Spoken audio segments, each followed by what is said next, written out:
Hello, ladies and gentlemen. Welcome to the Joe Emilio Show. I'm your host, Joe Emilio. Tonight, ladies and gentlemen, we're going to talk about the Afriforum VS EFF case, the Friday day, what happened during that time. We've got some clips to show you. We're going to discuss it. And we're also going to criticize the mainstream media and their reaction to the Afriforum VS EFF. And then later on this evening, ladies and gentlemen, at 8 p.m., Mark Oppenheimer, the man himself, the new Van Riebeck, perhaps you've seen some of the memes, will be joining me later tonight at 8 p.m., ladies and gentlemen. So all that and a lot more coming up.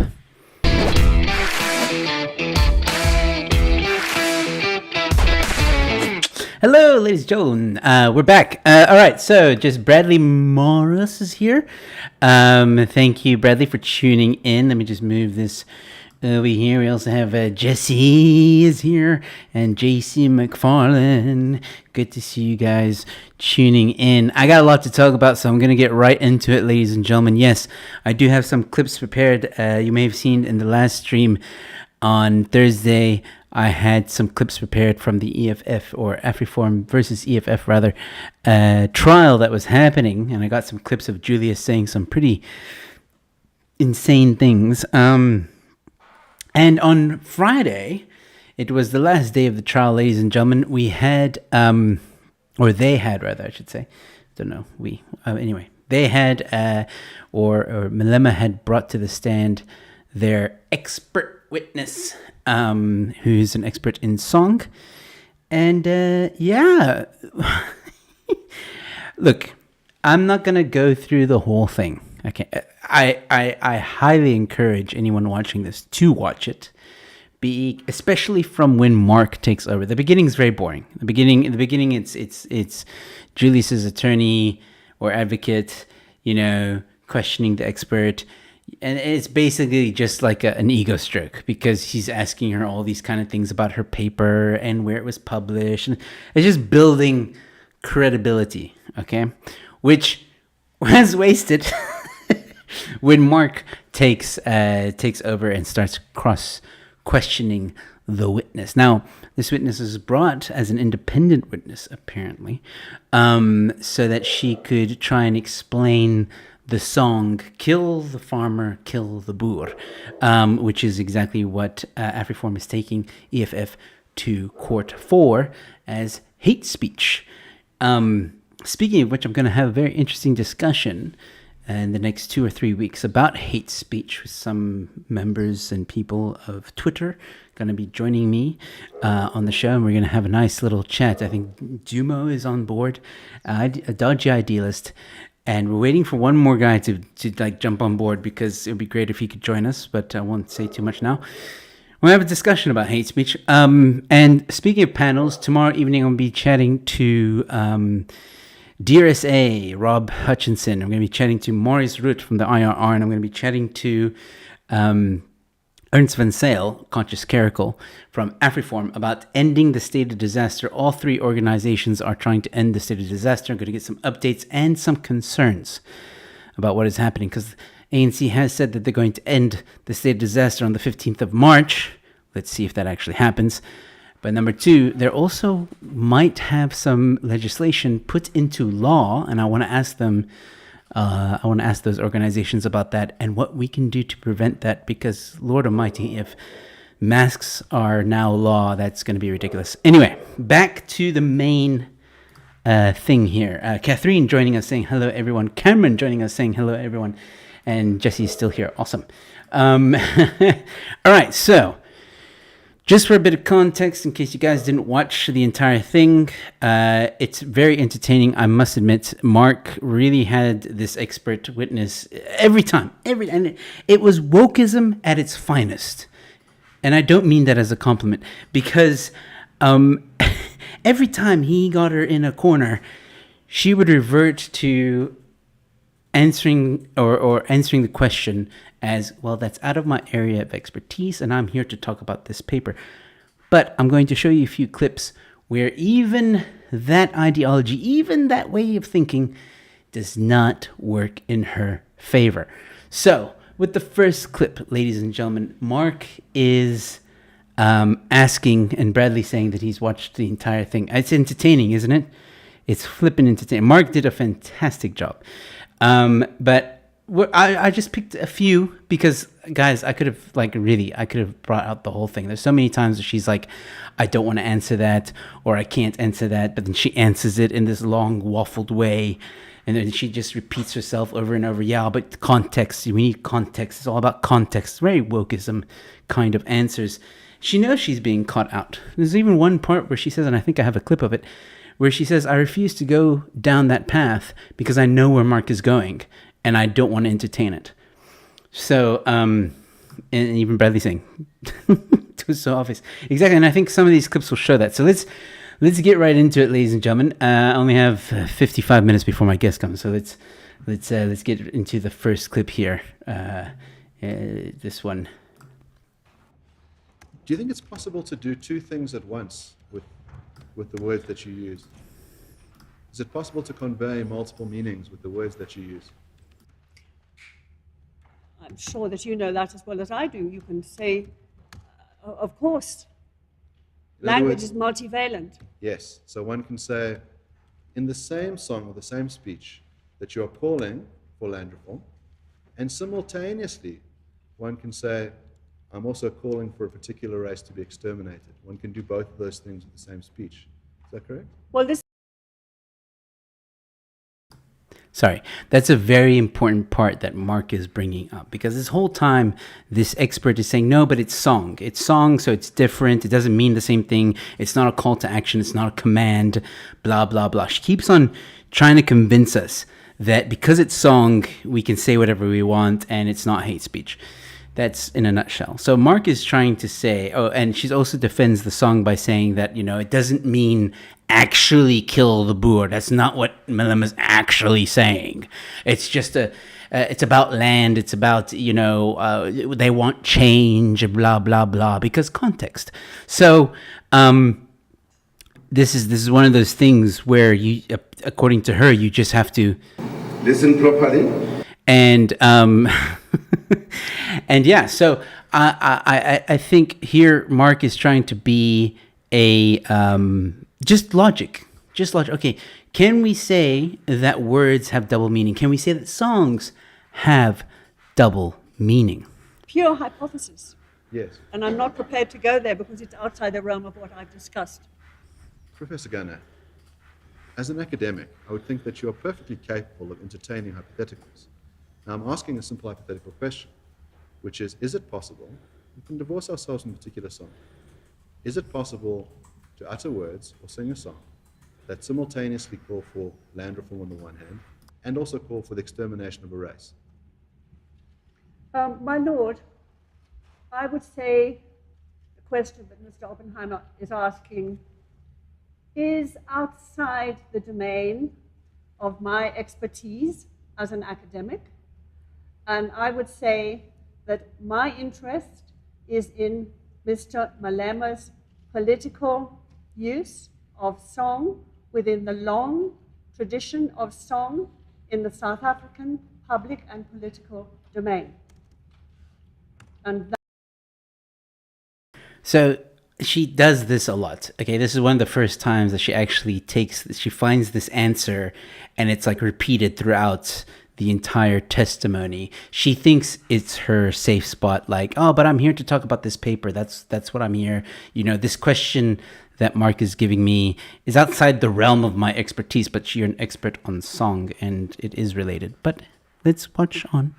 that is what I'm interested in as an academic, and that is what I have done. Professor Gunnar, is it your case, is it your testimony that you are incapable of answering the question? That you are incapable of understanding the hypothetical I'm putting to you? My Lord, I think that Mr. Oppenheimer is trying to come to a conclusion that really I'm not prepared to follow him into. Now, Professor Gunnar, that's the difficulty. In other words, it seems that you can see down the track. You know what the answer is. And now you are playing dumb. You're saying, I can't answer this question because you know where it's going to lead. That's incredibly evasive as a witness, especially one who's purported to be here independently, who will not be told what to say. All right, so the last part there where he says who will not be told what to say.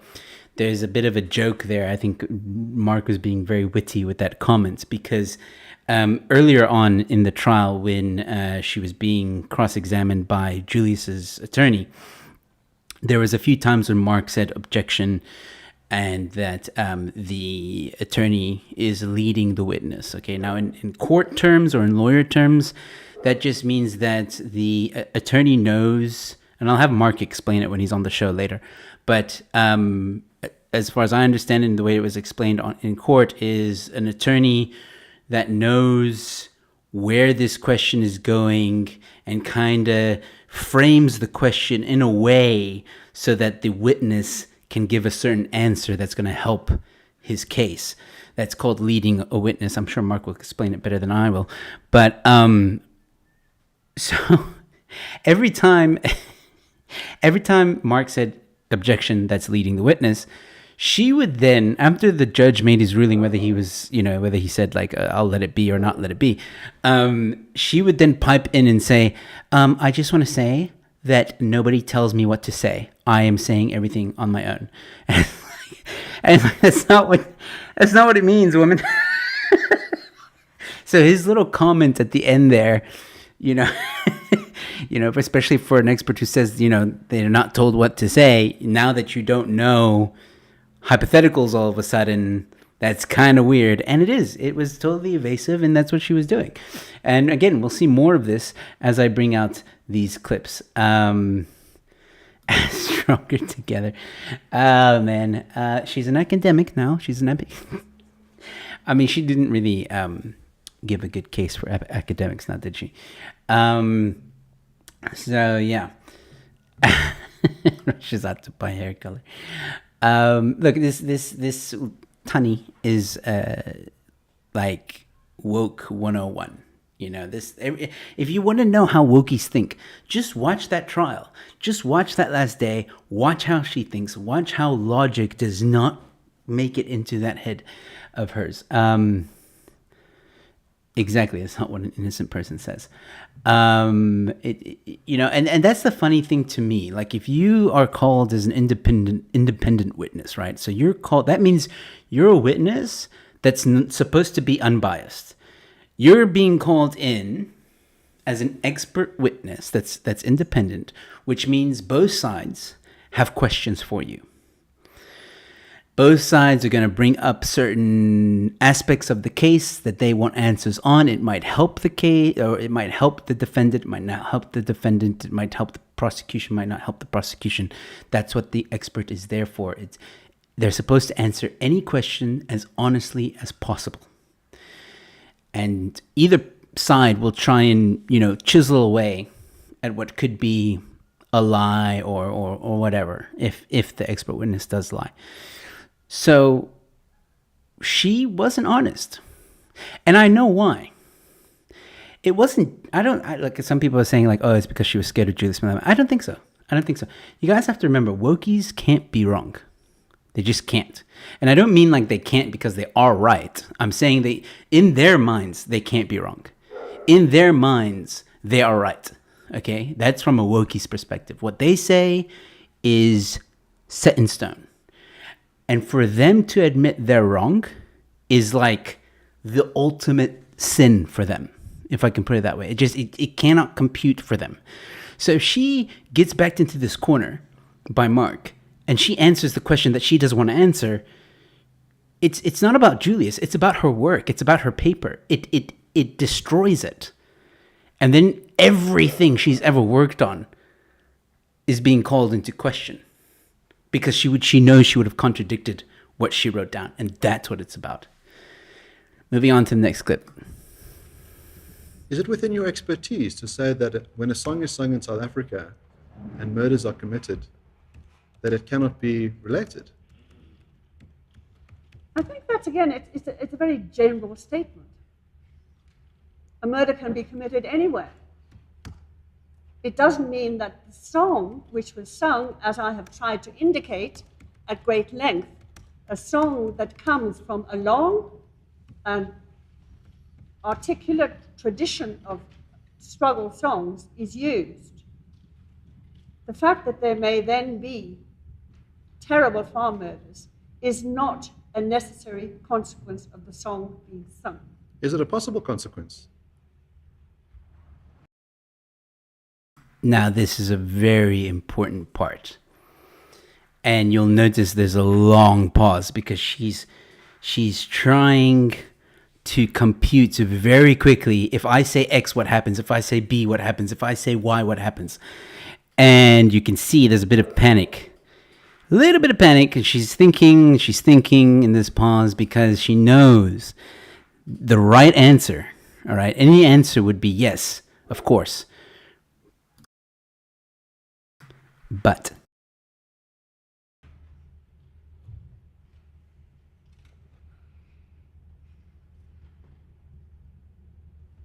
I would say not. Your testimony is that it is absolutely impossible for a song sung in the South African context, calling for the killing of Boers, to say shoot to kill, that it is impossible for that to have any real world effects. Is that your testimony? I would say that when people are singing, and remember, this is not a song that is just sung by one individual. It is sung by a group. It is sung as part of a whole political movement. It is sung as a movement to get a change in land. That is why it is sung. she is waffling, by the way. She's not answering the question, as you'll hear Mark say right now. You are not answering the question, Professor Gunnar. If there happen to be concomitant farm murders, it is very difficult to draw the evidence across because farm murders tragically have been going on for a long time, and I think to draw evidence between them would be impossible, in my view. Impossible. There's a reason why I'm bringing up all these clips, because there's the last clip, which I think will contradict almost everything that I'm showing you now. So just hold on. There's just a few more clips to go through. But this is the wokeness. This is it. You know, they just can't be wrong. No, it's just a song, guys. It's not a call to action. People don't die after Julius sings the song. Like, it's just a song. It's just a struggle song. That's it.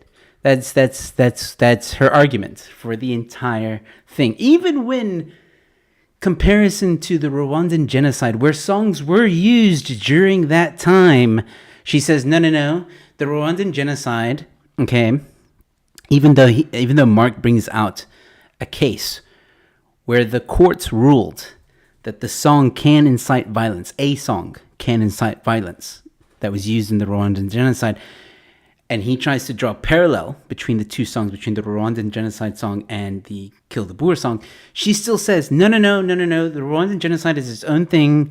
We have to look at it from South African context. This is ridiculous. Absolutely ridiculous. But yeah, let's so apparently there can only be one interpretation of a song. That's which we're going to see now that she's going to go back. She's going to backtrack a little bit on that. Let's see. I think this is it. Standing the adapted version of the song. I have no idea.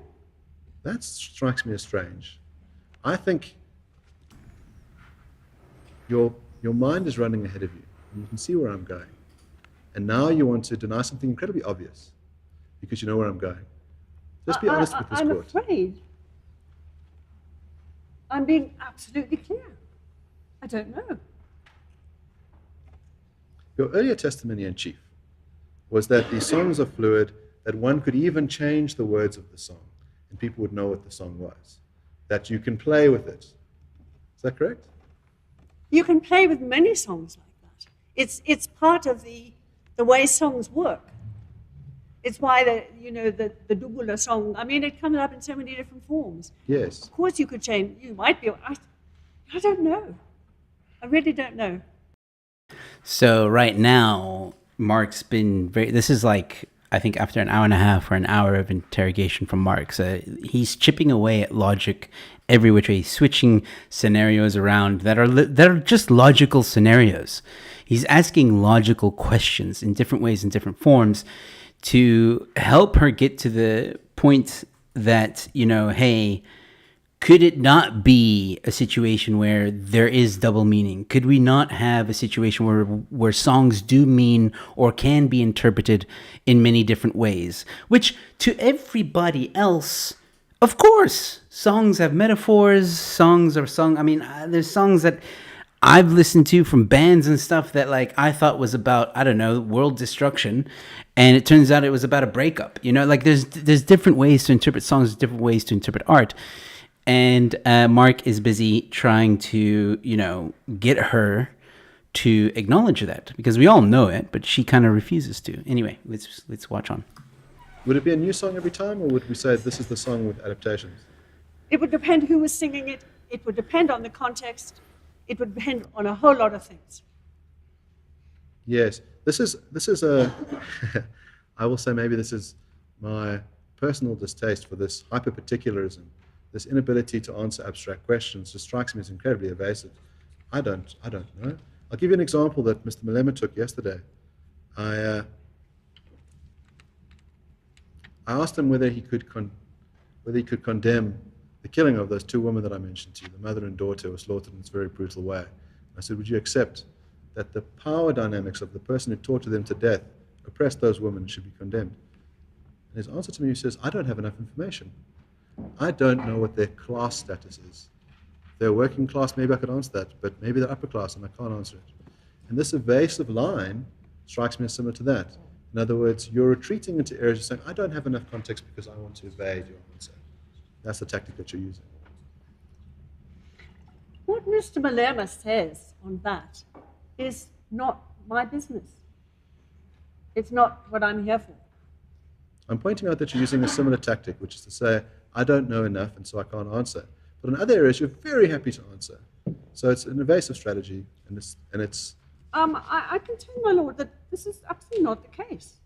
I'm an expert on song, and that's what I'm here for.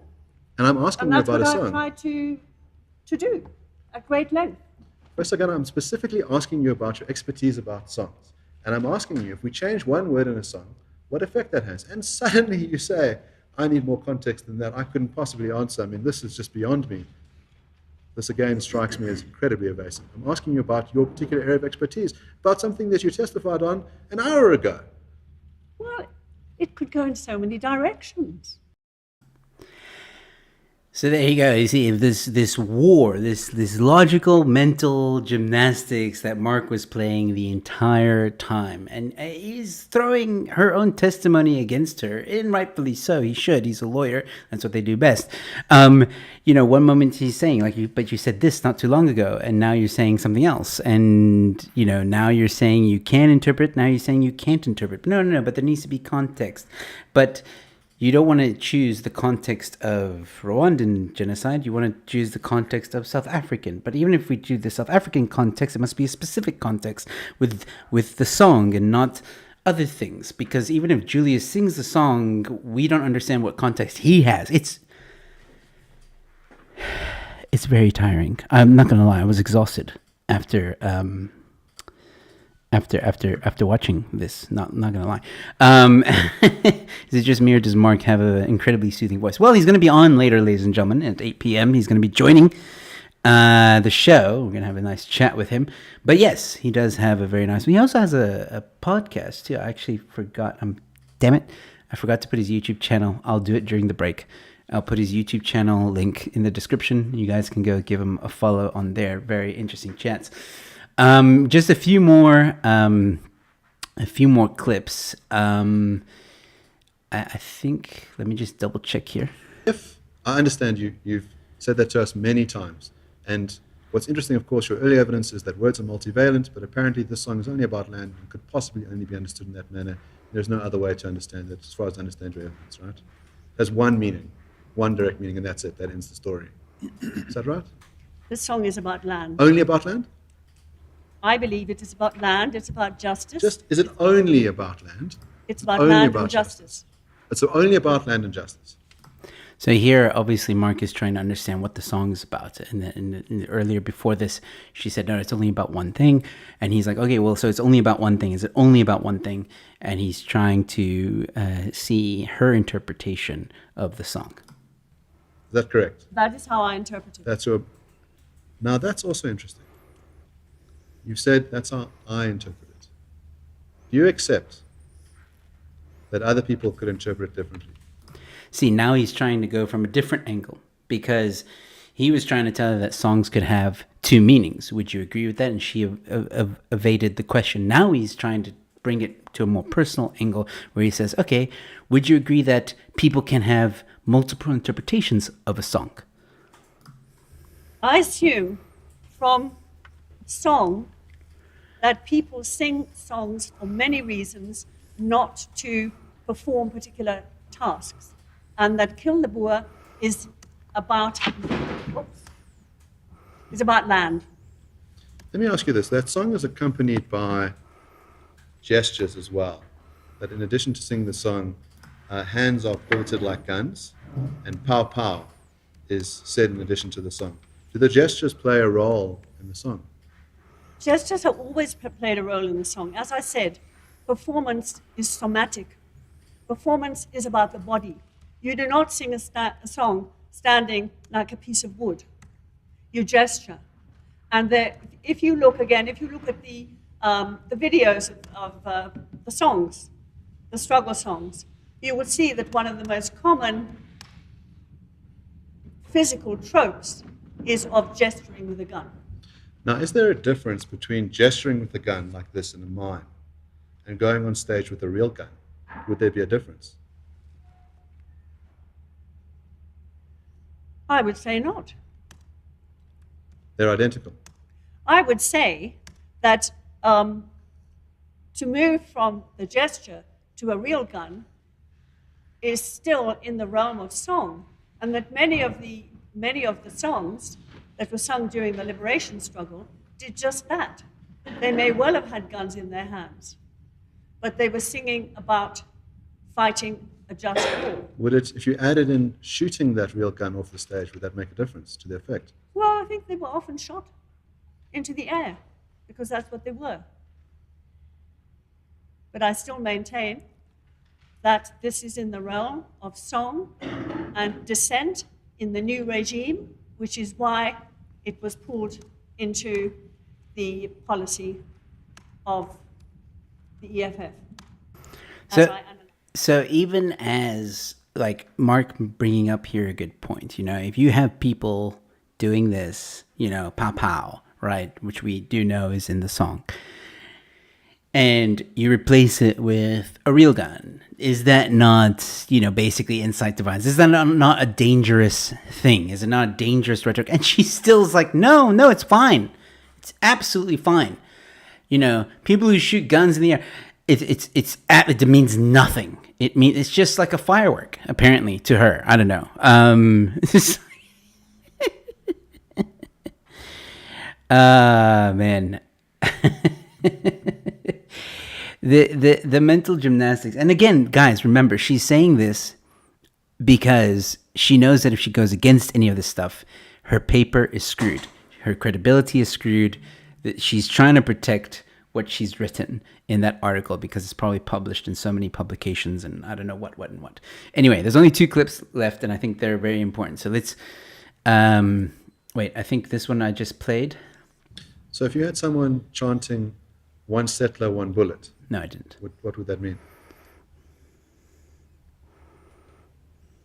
Again, you could take it literally, or you could take it as someone being hurtful with a certain situation. If someone chanted "one bullet, one bus," what would that mean? Again, you might say, I don't know. I mean, I think you're drawing me down a very narrow semantic road, Yes, which I don't feel like going down because I don't think it's relevant to what I'm here to talk about. No, you don't think you can answer the question because if you did, it would ruin your work. That's why you don't want to go down that path. You've just testified that you know what the difference between chant and a song is. I don't think there's. If you're refusing to answer, you can just say, I refuse to answer. I don't think there's a clear difference between a chant and a song, but I Yes. think the context matters hugely. Again, context and all that stuff. I just wanted to show you guys that little part because again, she's like, now we've come to the part where she's like, no, there are different meanings and there are different interpretations, but there's only one in this case with this song. Like she wrote the damn song. Anyway, this upcoming clip is the last clip. Now, with everything I just showed you, now remember, I'm only touching the iceberg here, guys, the tip of the iceberg. Okay, this is, I encourage you guys, I know it seems painful, but do watch because Mark does an excellent job.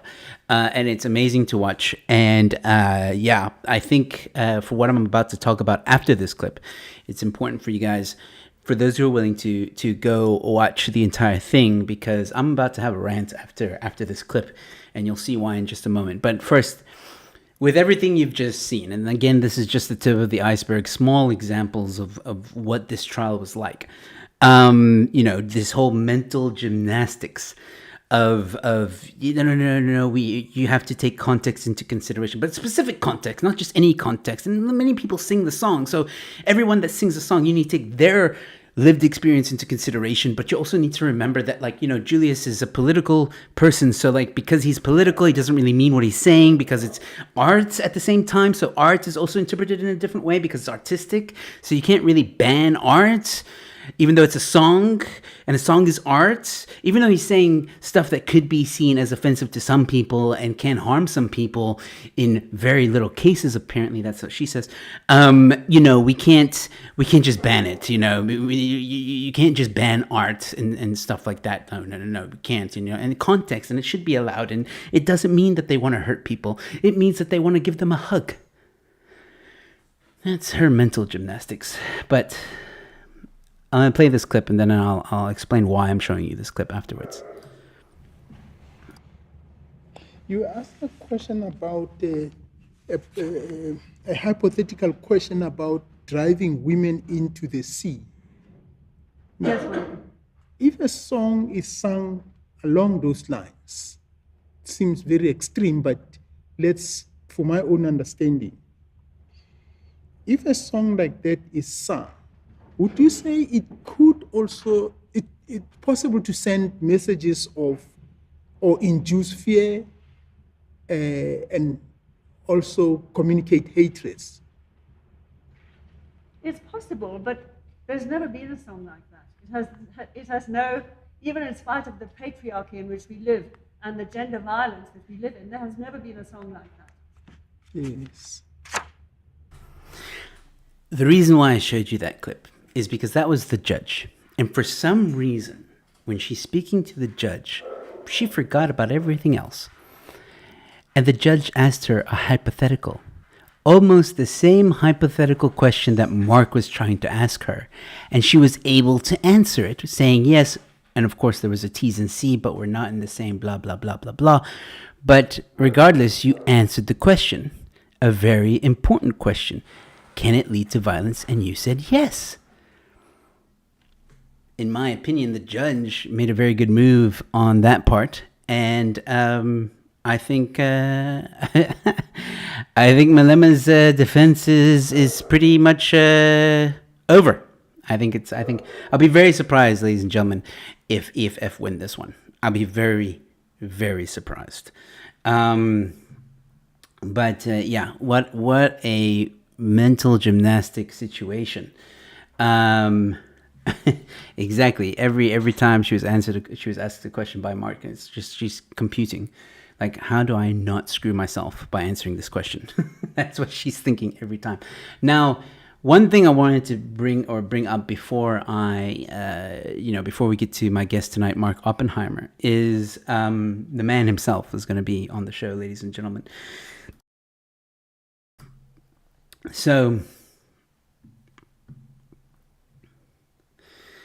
So yeah, I think what I wanted to bring to your guys' attention is, I'm actually quite shocked, and some of you who follow me on Twitter might have seen some of my frustrations towards the mainstream media and their reaction to this case.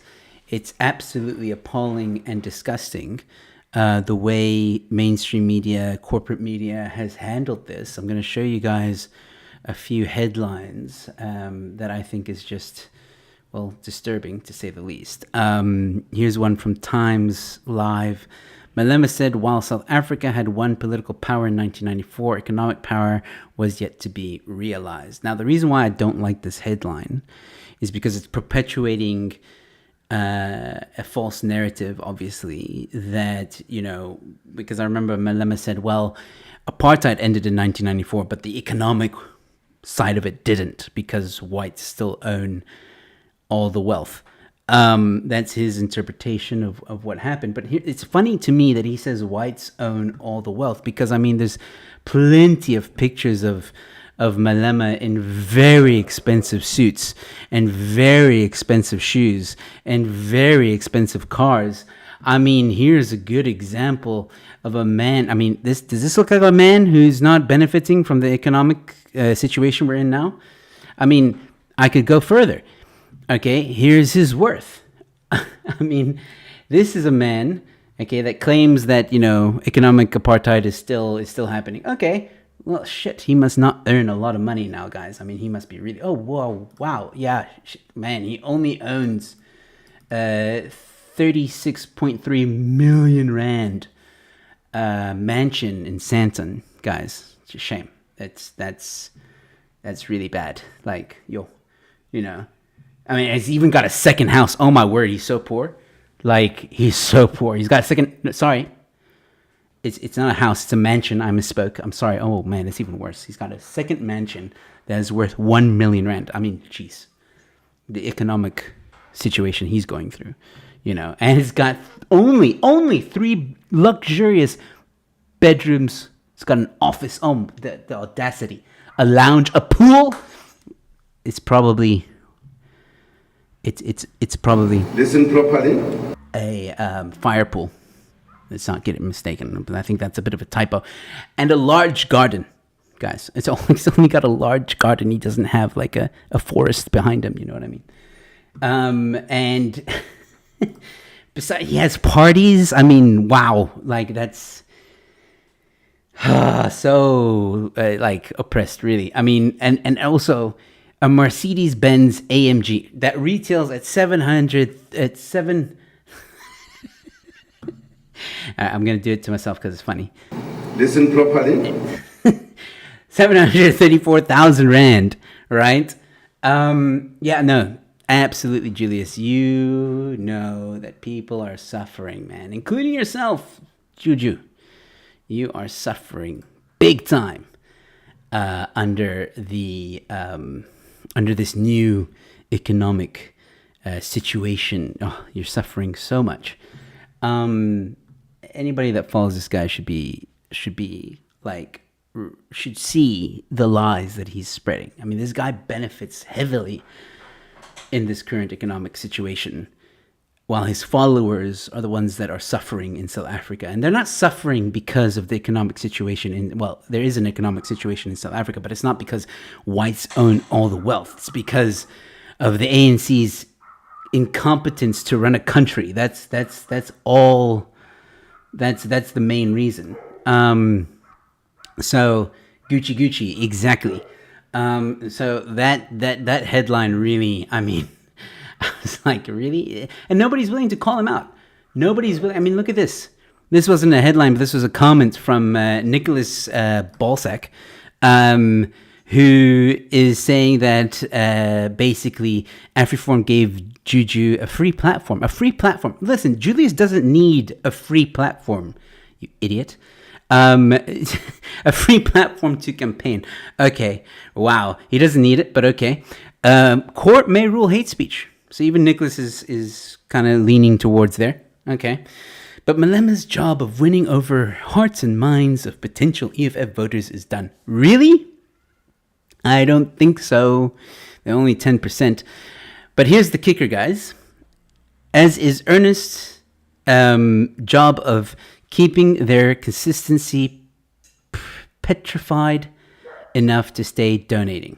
Okay, so in other words, what Nicholas is saying here is that Afriforum is trying to scare people so that they can also get memberships and keep their members donating so that they can, keep on there. And Nicholas, you should be ashamed of yourself. You should, seriously, dude, you need to take a long, hard look at yourself and ask yourself a question, a very important question with everything that was said in that trial, okay? Especially when Julius refused to take that pledge.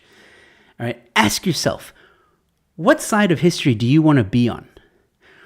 When 10 years from now, it comes out that the ANC are the ones that ruined this entire country. When it comes out that we're probably in one of the worst situations ever in this country, when crime is just skyrocketing, the DNA backlog is continuing, when just the other day at the Clove strike, an innocent man lost his life for doing his job. Terrence. May he rest in peace. And I'm not saying that those strikers killed that man because of the song. I don't know. As far as I know, I don't know if the song was sung or not. My point here is there's a lot of violence in this country. And singing that song does not help. It doesn't help reduce the violence. And you can twist it and you can perform your mental gymnastics all you want. The fact of the matter is that we have seen this time and time and time again in history with the Rwandan genocide, during the World War II with the Nazis. We have seen this time and time again where a minority is picked on, bullied, ridiculed. This is disgusting behavior, and for you to think that there's some kind of other agenda, which is money, is deplorable. You should be criticizing Malema. You should be criticizing the EFF. That is your job as a journo, is to look for the truth and not create these crazy conspiracies. And another good example of this idiocy that is going around in mainstream media in South Africa, which is again absolutely disgusting, is another one, Pierre Defos. I mean, this guy, he doesn't really, I don't think he writes good articles anymore. Him and Nicholas Bauer, I don't really give a damn. But again, this narrative, right? What really gave power to Malema and this song was not that he performed it, but the reaction to it. Afriforum and the Farmers Union, TLU, which still stands for Transvaal Landbou Unie, took Malema to court. So Pierre's argument, right, is, well, the fact that Afriforum made a big hoo-ha about the situation, it gave more attention to the EFF, ergo Afriforum is helping making the situation worse. Really? Really? Again, another influential journo who's not criticizing what Malema said, who didn't want to take the pledge when he said he would, by the way. Moments before he denied. Moments before he denied, he said, I'll take the pledge. I'll take the pledge that I will not call for the slaughtering of white people, ever. Paraphrasing heavily. And then when Mark says, okay, we'll say it under oath in your testimony, he said, no, why should I? No, I'm not going to. And no, but everybody's quiet about that part. Nobody's really worried about that. And then moments later in his testimony, he says that he's a killing machine and he will take up arms if needs be. And he openly admits that he's a radical, or the party is a radical militant party. And people keep on saying, yeah, but we probably shouldn't give Malema so much airtime. Why do we keep talking about? This is why. Because the more you ignore, the more you don't take him seriously, the more he might actually grow. Because I can tell you one thing, there was a time when the Nazi party only had 10%. And you might think that, yeah, in today's democracy, it's not going to happen. It's not going to be. You don't know that. We don't know that. We don't know how bad it's going to get. Could you imagine an ANC and EFF coalition? the EFF would eat the ANC for dinner on a Tuesday. Okay? This is far more serious. The stuff that Julius said in his testimony is far more serious than anybody wants to give him credit for. And the mainstream media should be ashamed to not bring this to the public's attention. Instead, they want to defend a wokey expert. And they want to defend what the EFF has said. That has destroyed businesses time and time again. That it bullies people. And that harms people. That will stand on a stage and literally point at you white people and say you are criminals. And you just take it.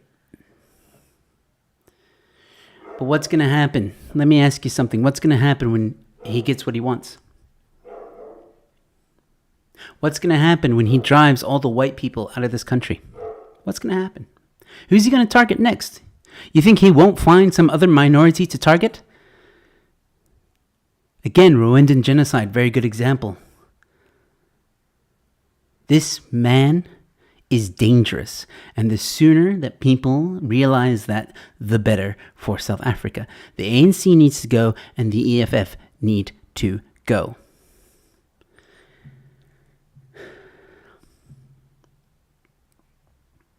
And if you don't want to take me that seriously, have a look at this. If this doesn't give you chills down your spine, I don't know what will. I hope you guys can hear it.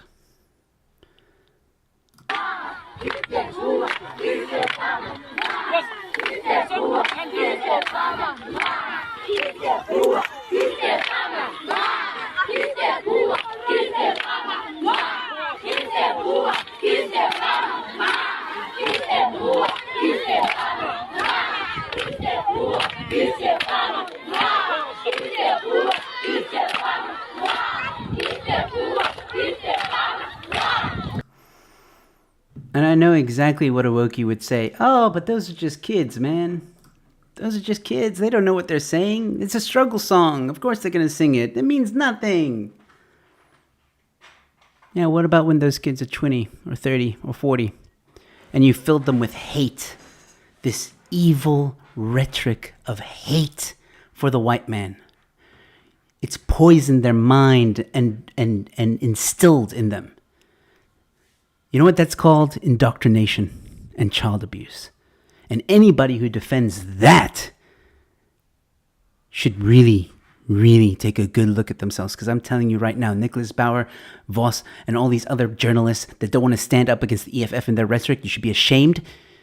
And one day history is going to judge you so harshly. So harshly. Because I'm telling you right now, you're on the wrong side of history. And you better get your shit together. You're going to be really sorry one day, Nick and Peter, whatever your name is. I don't even know anymore. You should be ashamed. And anybody who believes the rhetoric also should be ashamed. And you know what? To some extent, I don't blame the EFF followers. I know that they are in a difficult situation. I know that they have been filled with this hate. And it only comes from the EFF and mainstream media and some other politicians as well across the board that want to divide South Africa and its people. And we need to stop listening to this. And that's why we need to keep on talking about Julius. That's why we need to keep on talking about this stuff so that other South Africans will hear it and think for once, maybe these people are lying to me. Maybe the whites aren't the problem. Maybe it's ANC. Maybe it's EFF. What the hell has the EFF done for anyone? Nothing. But it's Afriforum that's building schools and colleges. It's Afriforum that is helping Africans across South Africa. But no mainstream media wants to touch that. Nobody wants to talk about it. You don't believe me? Okay, here's another example. How about that? State abandons plan for forced COVID treatment and quarantine camps after pressured by Afriforum. Still think Afriforum are the bad guys? Now, of course, I'm going to talk a little bit more detail about this tomorrow evening with Ernst van Sale and some of the other guys that are also involved in this with DRSA and IRR in ending the state of disaster. But if you can't see that Afriforum is a human rights organization that is fighting for all South Africans, and yes, they are heavily supported by Boers, and so what? There's a lot of different organizations that are heavily supported by other races across the board. There's organizations that are solely sponsored by coloreds, or they're solely sponsored by Indians, or they're solely sponsored by whoever. It doesn't matter. The fact is, the proof is in the pudding that they do good work and they're trying. But it's mainstream media and idiots like Nicholas Bauer and co. that are unfortunately they're succeeding. They're very close to succeeding. I fell into it, guys. I was told by a friend when I first got here to South Africa. Oh, well, not when I first got here, but after I started, learning about some of the stuff here. A friend of mine said, "Oh, don't pay attention to Afriforum. They're racist." And for a while, I didn't know any better. I took his word for it. I didn't know until eventually I started watching some documentaries and doing my own research and watching some interviews. I mean, if you just do yourself a favor, just watch YouTube videos of Ernest Roots being interviewed by the mainstream media. Just watch a few. Watch 3. And you tell me there isn't an agenda by the mainstream media. And that's what actually irritated me a lot about this expert witness that they brought on. Because she said, oh, you can't compare the Rwandan genocide to what's happening in South Africa. And one of the reasons she said was because, well, the Rwandan genocide at the time when there was radio and songs being played on the radio, the media was captured and the government was funding the radio. Tell me, after what you've just seen, that South Africa isn't going through somewhat the same thing. Tell me that News 24 isn't influenced by Cyril Ramaphosa. Tell me that some of this mainstream media isn't influenced by some of the politicians that exist today. Tell me that after what you've just seen. And anybody who cannot see that is purposely being blind because they're too scared to look at the truth.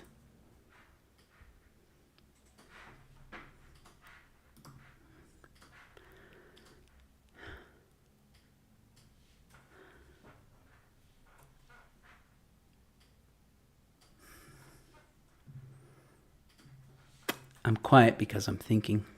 I have 3 minutes until Mark joins me, so I kind of want to calm down. I think I've said everything I need to say. There is a tweet that I put out over the weekend about how I really feel, and it was from the heart. And I would encourage everybody to go to my Twitter feed and find it. It's literally, it says a thread from the heart. Maybe tomorrow evening I'll show it. Just to make my stance clear. And no, Afriforum hasn't paid me to say any of this stuff. That tweet will explain it, why I'm talking about this stuff, why I'm bringing it up. Who else is going to? Clearly not the corporate media. But anyway, let me look at some of the comments that are coming through here. Thank you guys so much for watching. Tracy saying, well said, you're welcome. We won't close to any real fights. He won't close to any real fight. Core media has zero credibility. They created him. That's a very good point, Dale. Troubled Cat. I almost called you Emotional Cat. Troubled Cat, ladies and gentlemen, is going to be on my show as well soon. I'm waiting for a picture from him, and then I'll be announcing when he'll be on. I think it's in April, if I'm not mistaken. Troubled Cat, get that picture to me. I cannot wait to be chatting to you. We're gonna have an interesting chat with Troubled Cat. I'll say it now. We're gonna be chatting about the LGBTQ plus AP whatever, and its problems. Woo! Might get canceled. But yeah, we're gonna have a very interesting conversation. You don't want to miss out on that. I'm imagining that's about the kids. Yeah. And Daniel Elof was watching. I don't think he's watching now. He's about to be on Ronaldo's show, so go check that out if you want to. Otherwise, you can stay here and I'll be with Mark Oppenheimer in just a few moments. Just waiting for him to call in. Then we'll take a bit of a break, and we'll be back with Mark Oppenheimer. I'm just going to wait for him to phone in. But thank you, Daniel. Thank you very much, and thank you for watching. There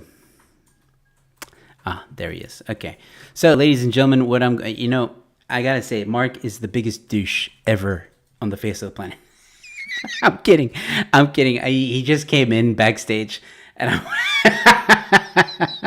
I wanted to just say that he's the new Jan van Riebeeck, apparently, ladies and gentlemen. I don't know if you guys have seen the memes going around. It's cock funny. But anyway, I'm going to take a quick break, ladies and gentlemen. We'll be back with Mark Oppenheimer on the show. Before I go, I do have to say that chances are we're not going to talk details about the case. I would encourage you guys to ask questions because I don't know what questions you can ask or can't ask. And look, it's up to Mark at the end of the day if he wants to answer them. I have some questions of my own, not related to the case in detail, but more the expert witness and her ideology. So we're going to have a nice fun conversation, ladies and gentlemen. So please don't go anywhere. We're taking a quick 5-minute break. We'll be right back.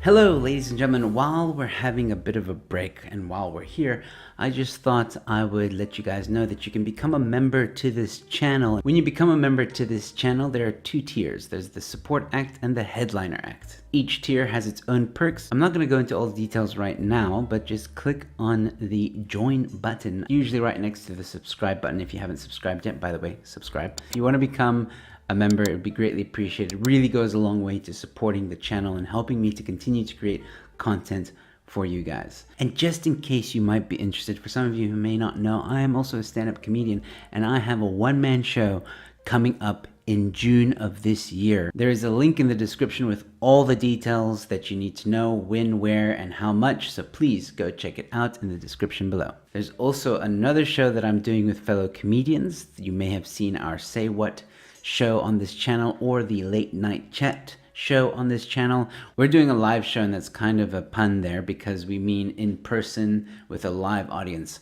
show. Please go to the link in the description below where you can find all the details. It is called Say What Unbuffered. So once again, take a gander at the links below and all the information will be there.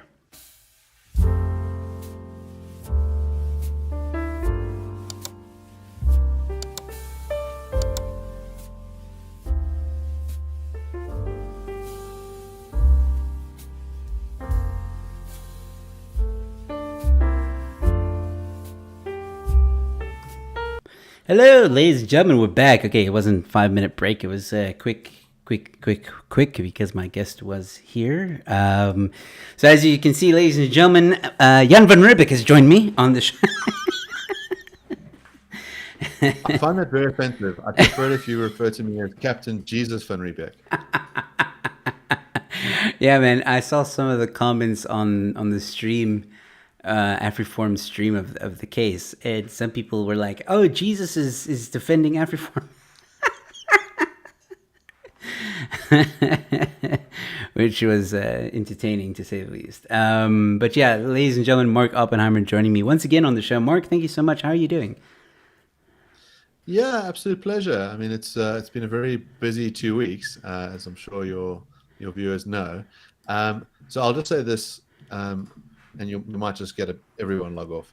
But the bar rules prohibit me from talking about litigation, which I'm currently involved. So I can't talk about the case at all. We can talk in general terms about free speech, hate speech. If you want to ask a bit about the art of trials, what's involved in cross-examination and things like that, that I'm entitled to talk about. But we'll have to wait until judgment and until the appeal period is finalized before I can talk about the case. Yeah, so can you answer this one? When do you think judgment will be made? No. Okay. I can give you an indication of how it works. So basically, the way trials work is that you start off with your evidence. So that's gathered through a kind of examination in chief process. So I ask my witnesses questions, they're then cross-examined. And once the evidence is all finished, you then have a trial transcript. So it's 9 days of evidence, so it'll be in excess of 1,000 pages. I'll then draft up heads of argument, and the other side will do heads of argument as well. We'll have a separate day for arguments in court, which will probably be publicly available, so people can sort of see that. And the purpose is really to synthesize the evidence and the law. So, a lot of people said to me, "Oh, what's the result?" People sort of assume you kind of get to an outcome straight away at the end of a trial, but you don't, because there's an enormous amount of evidence. And so I'm, talking generally about how trials work. You then take the evidence and you apply it to the law, and you come up with an argument for, A or B, what the position ought to be. The judge has got to consider that and then produce a judgment. There is a general principle that judgment should be made available within 3 months, but there are reasons apart from it. All right. Okay. So it's a bit of a long process, as it tends to be. I think a lot of people don't realize how long the courts can take. I saw some people were frustrated with you against Julius. And yeah, I said on the show, because they probably want you to be immediately like, "Your Honor, this man needs to be condemned immediately." It just doesn't work that way. So yeah, I think let me just go to some of the comments here that are coming in. Melanie saying, "Yep, Jan and Jesus." JC McFarlane saying, "Captain Morgan." The Holy Man from Helen. Zoot saying, "Let's talk about impartial witnesses." That might not be a bad topic to talk about. Bradley wants you to know you did great work. And, Helen has a general question about how do you select a witness? Okay, all right. So we're not going to talk about the case. So we'll talk about trials generally. Yeah. And so I can give you guys, how you would run a case that you're running. The way that a case starts, and equality courts are a bit different. Equality courts are unusual in the sense that it's run by the Equality Act. They start on paper. So you basically have an affidavit that sets out what a case is about, and you sort of set out the nature of your complaint and what relief you'd like. The kinds of relief that can be given in equality courts are circumscribed by the Act. So, for example, a lot of people will probably want to know, in these kinds of hate speech cases that occur, why isn't there a criminal sanction? Because the Act doesn't allow it. So when we talk about people like Vicky Momberg or Penny Sparrow, there were criminal sanctions, but not through the equality court process. There were separate charges brought against them for criminal injuria. And so those are criminal, and that's why they led to criminal sanctions. But equality courts basically allow different kinds of relief. The one is that you can have a declaration about what has occurred. So in other words, whether the particular speech act itself was hate speech, something that you can ask for. You can ask for an apology. You can interdict that person from doing it again to reform their policies. And you can ask for the payment of damages, or you can ask, in addition, you can ask for money to be paid to an organization that combats racial hatred. And there is an element where the court can go and send the papers to the National Prosecuting Authority to investigate and see if there are any crimes. And so that's why you can have secondary cases that occur. Now, so you start off on paper, as I say, so you set out your case on an affidavit. Other side gets an opportunity to respond on affidavit as to what the issues are.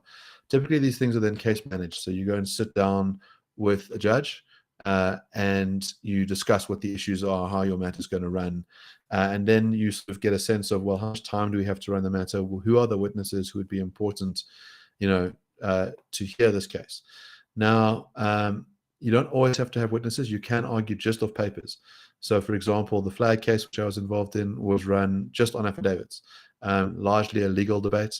So, we could sort of look at what the common cause facts were in that case, and then argue based on the law what the position ought to be. If we look at the John Quilani case, that in some ways is the model case for how to run a hate speech trial. I acted for John in the two appeal stages, so in the Supreme Court of Appeal and the Constitutional Court, and but I didn't act in the trial. But the trial, gives an indication of how you run these things. And what happened there was the Human Rights Commission had brought this complaint against John for hate speech. He'd written an article with the title "Call Me Names But Gay Is Not Okay," and there was an image of a man marrying a goat next to it. Now, John didn't author the title, didn't author the cartoon. The substance of his article was about whether we ought to have gay marriage in South Africa. And the article was written in about 2008, and gay marriage had been legalized in 2006. So it was quite an ongoing debate, and there'd been lots of discussion as to whether, the law requires gay marriage or not. And he took the view that we should change the constitution insofar as it allows for a man to marry a man. And so he was part of how that case ran was that there was expert testimony around the nature of hate speech. And there were lay witnesses who talked about the effect of corrective rape in townships. And so there was a woman who testified saying that, as a black lesbian woman in townships, it's a particularly vulnerable situation to be in. And the court took that evidence very seriously, not just the trial court, but the appeal courts as well.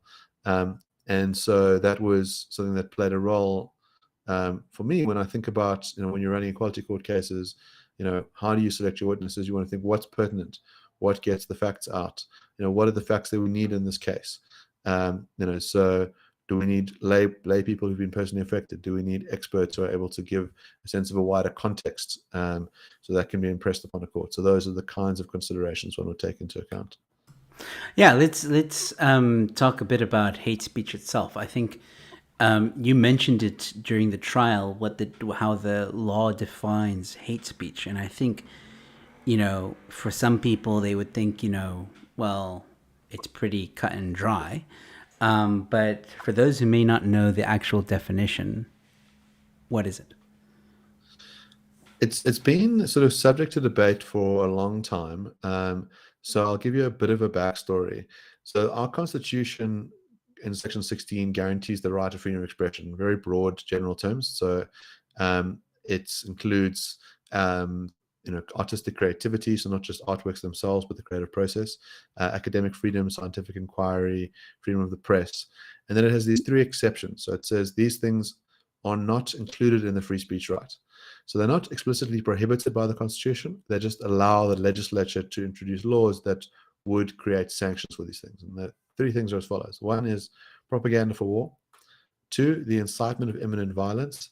And three, this is hate speech, advocacy of hatred on one of four grounds: race, gender, ethnicity, or religion, and that constitutes an incitement to cause harm. Now, that last bit, you'll see it's different in that it doesn't require imminency. So it doesn't mean that it's going to happen now. It doesn't require violence. It requires harm. But it talks about incitement. In other words, you're calling upon a group of people to go and visit harm on others. Now, the legislation which governs hate speech is in the Equality Act. And as the equality courts are governed by the Equality Act. But it also creates the sort of what I'd call a statutory delict, because it doesn't create criminal sanctions. It creates the possibility of financial sanctions in the form of this hate speech prohibition. That's been in Section 10.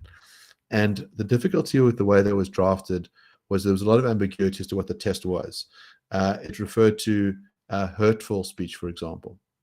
And so Penny Sparrow, for example, was held liable on the grounds that her speech was hurtful. And so the view was that hurtful speech equals hate speech. I then acted for John Krolani in a constitutional challenge to that legislation, and we were ultimately successful in the Supreme Court appeal and in the Constitutional Court. And the Constitutional Court held the act in its current form is unconstitutional, and it's created an interim test. And basically the way that test works is similar to the Constitution, but slightly different. So first of all, I mentioned that there were four grounds: race, gender, ethnicity, and religion. The Act has about 17 grounds, and the court has for now allowed all those other grounds to stand. So that would include sexual orientation, it would include language, it includes belief, albinism, those sorts of things. Also, it says one of the things that must be present is that you're propagating or promoting hatred on one of those grounds. That has to be there for it to be hate speech. But then you can have one of the other two, which is that there's an incitement to harm, or that the words themselves are harmful. Now, that's different to hurtful. It's different to offensive. It's meant to be a higher threshold, and basically the view is that they would cause emotional or psychological harm of a deep and serious nature.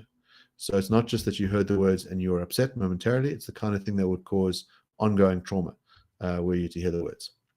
So that's our current hate speech test. That's very interesting because, like, so what you're saying is right now there's a test for hate speech. They wanted to, because I'm trying to do this in layman's terms, so they wanted to implement or start a law where hate speech was defined as some speech that hurts. But as you said, that's like a very broad definition. I mean, people these days get offended very easily, so it's also dangerous. But now there's like a test to see where the threshold is, so to speak. Am I getting that correctly? Yes, that's right. So in other words, we've that hurtful speech is sufficient to amount to hate speech. It can't be that it's merely offensive. It can't be that it causes the sort of mild temporary emotional distress. It must be serious. Yeah. It's still got to be tested in some ways. So there is another case that I was involved in called Masuku. The Constitutional Court just handed down judgment in that last week, Wednesday. And I acted for the Rule of Law project in that. And there what you have is the court using the Kolani test to hold Bongani Masuku liable for speech. And that gives indication of how it would be used to some extent on the incitement front. I think we'll find out in further case law how this sense of directly harmful speech operates. Yeah. The other thing that's worth clarifying, I think some people take the view that you have to prove that there is a causal link between the speech and an act of harm being incited in the world. In other words, someone says we should exterminate all the Armenians. We should gather together and we should round them up and we should exterminate them. Okay, and then there's an Armenian person who is killed. You don't have to prove that the speech led to the Armenian being killed. That's not the requirement in our law. That might be the requirement for, in other words, a different aspect of the law, like in the criminal realm. But the test here is it inciting? Is it calling upon people to perform the harm? And is there a reasonable likelihood that the harm will result? So that's, if let's say you said something like, we should take all the Armenians and put them on a rocket and send them off to Mars, you might think, well, that would be harmful to be exported from the planet, but it's highly unlikely that would ever happen and therefore wouldn't meet that threshold. You know, you might think it meets the other threshold, which is that you're saying these people are so disgusting and despicable that they don't belong on planet Earth anymore. And maybe you can show that there's evidence that that's causing a harm to that group. In other words, people are heavily traumatized by that and feel marginalized and victimized. But it probably wouldn't meet your threshold on the incitement. Interesting. Yeah, so it's not as cut and dry as people think. There's like almost like a science to it, if I can put it that way. Different things that you have to prove, different layers and different, almost creating that story, so to speak. I think one question I do want to ask you, and I do see other questions coming in, and I will get to them. So please, guys, keep your questions coming in. But I just wanted to ask you very quickly. You defined hate speech now according to our law as it stands at the moment. Would you stand on the side of, and I'm going to ask you a philosophical question now because I know you're also a bit of a philosophy kind of guy. Do you think hate speech doesn't exist? What do you mean it doesn't exist? So I'm having an interesting debate in a few weeks with some guys about hate speech. And the one guest on my show about 2 weeks ago said that he doesn't believe that hate speech exists. The notion that, and he explained it like this, basically, we have freedom of speech, and freedom of speech should be, we should be allowed to say whatever it is we want to say. If they hold consequence, it's not, why should I be held accountable for something that someone else says? Or why should I be held accountable if I say something and someone else acts on that? Like, that person has free will. They made a decision on their own to do something, whether it be like I said, okay, so I say like, guys, as a joke, like, let's go rob a bank. Okay. And then someone tomorrow goes and robs a bank. And then they say, yeah, but Joe Emilio on his show said, go rob a bank. like I shouldn't be held accountable for that because that person had, that's like true free speech. That's how it should be, was the argument. And I was arguing like, well, no, there's real life consequences, and you can use that argument like, yeah, but that person has free will, but there's like limitations, like surely. Yeah, I'll give you a couple of answers to it. The first is how we understand that intention requirement in South African law. So you made mention of, I meant it as a joke. Now our rule in South African law, based on the statute, is that your subjective intention is irrelevant. The question is, based on the context, how would a reasonable person understand the words? Okay, so that's sort of how we infer intent. Then there's questions about what's going on, say, metaphysically. In other words, is it ever possible to have speech? And there's questions as to, well, should we hold people accountable for speech? Now, there's a separate question as to, like, the law that you have. It's clearly the case that we have laws that describe certain speech acts as hate speech, and those laws are different around the world. So there's a separate question as to, well, ought we have any restrictions on speech? Now, there's something interesting, as you say, about saying the free will. Okay. And that's why I think we can hold two people accountable. So let's look at a simple case. I say to you, Joe, I'm going to give you 1,000 Rand if you go and kill a certain person. Okay. And I give you that instruction, and you obey the instruction and you kill them. Okay. Most legal systems around the world are going to hold you liable for killing that person. Okay. But they're also going to hold me liable. They're going to say, you issued the instruction. You had the intention for this person to die, and you used Joe as a tool in that. And so you exercise your free will in a manner that makes you morally accountable, and therefore why we want to hold you legally accountable. So that's our sort of assassin case. And I think they're going to be, we can just sort of build back from that, cases where we say, well, look, you could reasonably foresee that these people would act upon your words, and they must be held accountable for it. So, the classic case that John Stuart Mill has is you're standing in front of a mob, and the mob is very close to, I think in his example, it's a farmer, and he says, you say to the mob, the farmer is exploiting you, treating you badly. You're the workers who are being cheated by this guy. You should rise up and you should kill him. And they're so caught up in the fervor of this sort of the speech that they go out and they're right next to the farmhouse, and they go and burn the farmhouse down and they kill the farmer. Now, that mob should be held accountable for the killing, but you played a role in inciting that mob, and therefore you've also exercised your free will in a manner that makes you accountable. Mill thinks that once you start to step away from that, once you write that notion down in a book, for example, and it's read by individuals, it's less likely to be the kind of thing that causes harm in the world. It's diffuse. So, you do get cases of people who go and blame texts for their killings. So you have these serial killers say, well, did this, I watched this movie, or listened to the song, I read the book, and that might be way more diffuse, and that really they're trying to remove their accountability by blaming an external source. But I think that's quite different from the kind of live mob cases that I've discussed from Mill. All right. So so what you're saying is we do have free speech, does exist, because we can say things. They just come with consequences depending on what it is you say. Okay, so that's, I think, also to kind of make category errors. So I think to say you have free speech, like metaphysically, in other words, it is the case that you can say whatever you like, right? In other words, you have the ability to say whatever you like. Now, the question is, what would make it free? We don't just mean like the ability. We mean, in other words, that you will not be sanctioned. For it to be free speech, I think means speech that is not sanctioned by the state. Traditionally is how we've meant it.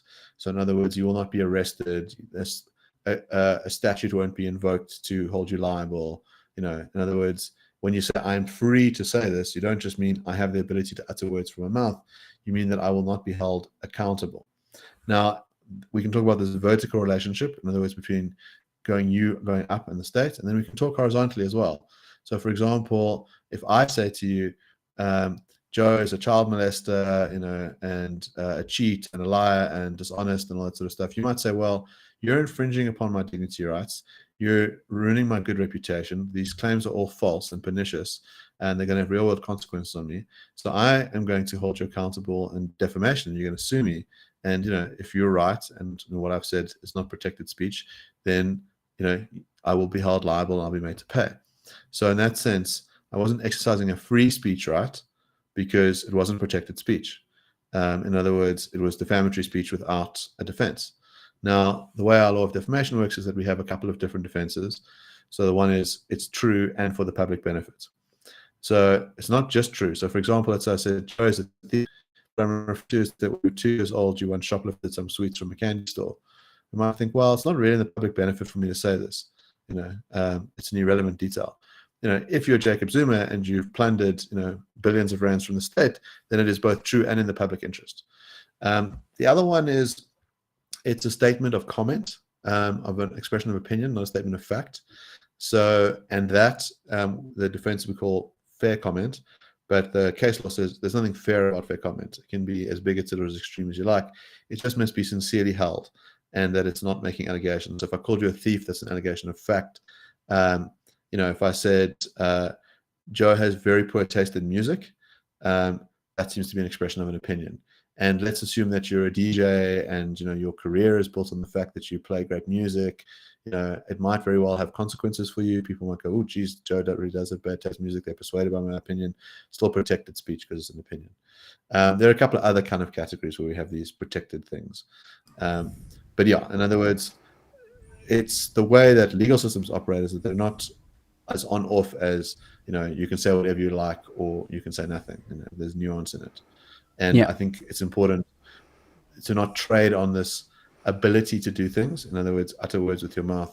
And then there's other kinds of consequences. There's another sense in which, besides this horizontal case I've given, there are other kinds of sanctions. So, for example, you might say, I'm voting for Joe Biden in the next election. And when you say that, it's no government is going to hold you accountable. No one's going to sue you for it. But a bunch of people might be very disheartened to hear you say that. And they call for your cancellation on social media. Joe is a sellout and a traitor and has poor taste in politics and we don't want to be your friend anymore, that sort of stuff, right? And so you might think there, your culture of free speech is being eroded. In other words, free speech is not just a matter of rights. It's about tolerating a diversity of views, and sort of stepping back from a cancel culture where we just go, I don't like what you said, so I'm going to take private mechanisms to ruin your life. Yeah, no, absolutely. Cancel culture is horrible. But I mean, everybody, like you just said as well, everybody's entitled to have their own opinion. I guess it's just everybody's going to react differently to different opinions. I think one thing I'm trying to narrow it in now. Okay, so we've established it by law, but now I'll ask you again, with all that being said, hate speech, do you think that's a thing? Because I'll explain it differently this time. An argument being made is that, well, I should be allowed to say whatever it is I want to say, even if it's going to hurt someone in a way of like being offensive or whatever. Or it's a hate speech is a limitation that like humans have made. And it's not real because everybody has a choice to be offended in a way. That's that's one of the arguments. I'm not advocating for this. I'm just trying to paraphrase what my friend said. I want to say, at least in the South African context, hate speech and offensive speech are very different things. Our case law is very clear that offensive speech is protected speech on that front. So we've got quite high thresholds for what you're entitled to say. Where the hate speech limitations kick in really are these higher thresholds. In other words, it's not just making you momentarily sad, it's causing deep psychological trauma. So that's the one. Or you're calling on people to go and visit or harm upon others. That's the two. Now, of course, to say hate speech is just a man-made construct, yeah, obviously, right? All law is a man-made construct. Law is artifice. It doesn't exist in nature, right? So it's not like there's some sort of divine code that tells you this is what the law ought to be. But the same would apply with regards to a bunch of other prohibitions in the law. So you might say, well, I think I should be allowed to swing my knife all the way through someone's eyeball because that's what freedom requires. And we say as a society, well, actually, we think that our freedom should be mutually compatible with each other. And so you can swing your fist at the edge of my nose, but no further. And if you do it further, we're going to lock you up. And that would be a man-made artifice. The crime of murder is, constructed by men. There's a separate question as to what we ought to think the law should be. And different countries obviously take different views on free speech. The Americans tend to be the most legally permissive, but there are still restrictions on speech there. And other countries are incredibly restrictive of speech. But what do you think about this comment? Hate is subjective and so are feelings. So it depends what's being said. In other words, an emotional response appears to be the kind of thing that is felt internally, right? In the sense that it is subject dependent. I don't think you could, if you lived on an island on your own, it would not be possible to hurt anyone else's feelings, right? In the sense it requires another subject to interfere with. Yeah. There's another way in which subjective sort of means there is nothing objective about it. I would think with hatred, for example, as I said, the way we understand it in South African law is that we can objectively interpret words to determine whether they are in fact hateful. The case law in Canada, which we've imported, says hate is not a term of casual connotation. It describes extreme ill will or enmity. It's to marginalize, to victimize groups, to sort of say they are untermenschen, they are less than us, they are undeserving of rights and protections, they are visitors in our country, that sort of stuff. That all strikes me as quite objectively determinable.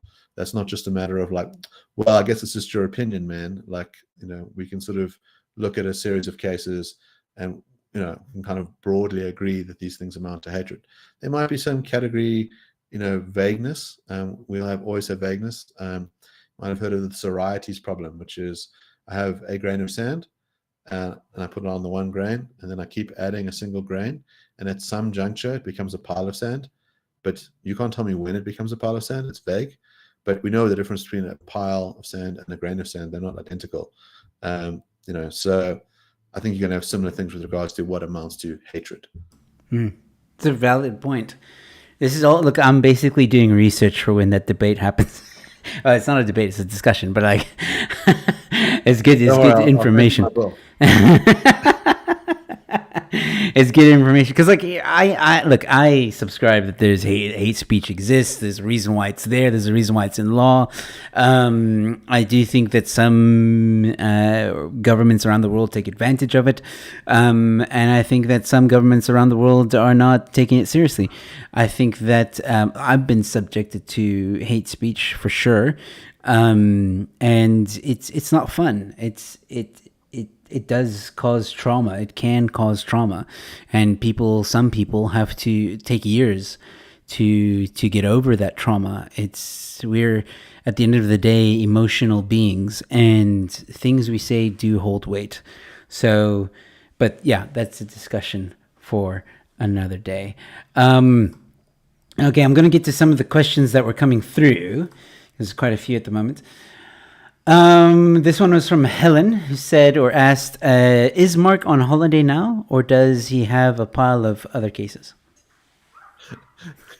Yeah, I need to take a holiday. That's for them. I do have a pile of other cases. I'm back in court on Wednesday for something else. I was in consults up until 6 today, I think. Yes, but if Helen wants to send me on a little holiday, I could deal with it. Yeah, the nature of advocacy is such that it's pretty damn busy. Yeah. But I intend on taking a break sometime in the future when I can. Especially with you defending democracy and always being, you've told me some interesting stories in the past, and it's fascinating. Okay, this is a question from Matthew. So if I call a transgender person who tells me his pronouns, I'm not going to read that part. Am I liable to be charged and sent to jail if they call them? Yes. Okay. So on this front, we have a common law rule called crimen injuria. Okay. Crimen injuria is it's if you severely impact on someone's dignity, that amounts to a crime, and it could be done through physical actions or it could be done through words. So since the 80s, we've recognized that certain kinds of racial slurs amount to crimen injuria. You might think, for example, that if the reason why you're calling the trans person that is to denigrate them on the grounds of something quite important to them, and that it would have this dignity infringement situation, then you could well be punished for it. Now, Vicky Momberg was actually jailed for what she said. Before, generally, if you look at the case law, what you had was fines, and they were quite low amounts. So there is a sense in which, and that has been, Momberg's case was used as a precedent for someone else who was accused of using a racial slur. So yeah, if it's aimed at one particular individual on that basis, and the case was brought to explain why it amounts to severe impact infringement of dignity, it could very well lead to a criminal sanction, and that criminal sanction could be jail. Well, there you go, Matthew. That's an account of the law. It hasn't been tested yet in South Africa. And I think the trans debate, for example, is probably a little bit alien in SA as opposed to the UK and the States. I think if the question was phrased differently, in other words, if you engaged in a discussion with someone who said, "I'd like you to refer me these particular pronouns," and you said, I will not be coerced into using those pronouns, or I don't think those are the correct pronouns. I think the pronouns I should use should track your biological status, not your gender status. That I don't think is going to amount to crimen injuria. I think that's going to be quite clearly protected speech. Okay, that makes sense. Matthew, don't say those things. Just be on the side of safety here. I called a journo at the beginning of the show an idiot. Am I going to get in trouble for that? Probably not. I mean, that sort of strikes me as the kind of thing that's within the realm. It also might be an expression of an opinion. So in other words, very strong opinion. The test for defamation is, would a right-thinking person think less of you having heard the words? And so obviously being referred to as an idiot, right thinkers would think less of you. Being an idiot is bad. But the question is, on opinion, was there some set of facts which made you say that? And you expressed an opinion to say, well, they said ABC, that's idiotic, therefore this person is an idiot. I would say protected speech. Awesome. Fantastic. I'm safe. I don't know why you call the person an idiot, what the background is, but you're not on Twitter often, are you? No. So I am in the sense that I was trending on Twitter. I know. But there's about four tweets under my name. You should really just, even if you just watch what goes down, you don't have to tweet anything. You could have just been during the trial, haha, I won.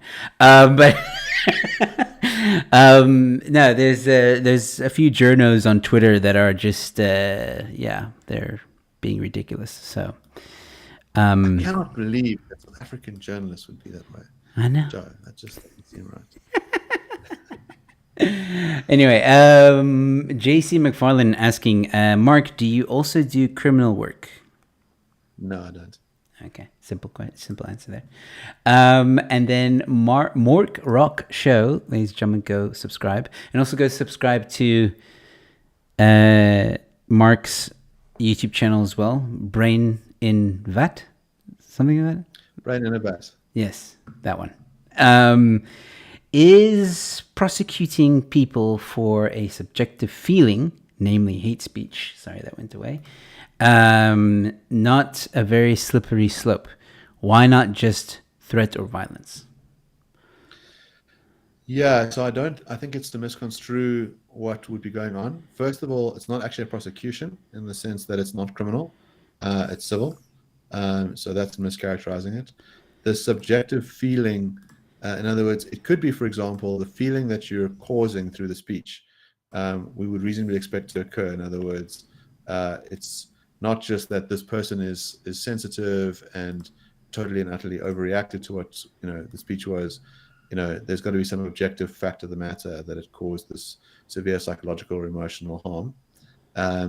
So yeah, on the slippery slope front, I do think we must be very, very careful about how we circumscribe speech. And so, when I acted for Kolani, I acted on the basis that we were arguing the law was unconstitutional and that it did create a slippery slope because it made nearly hurtful speech punishable. And we thought that was very dangerous.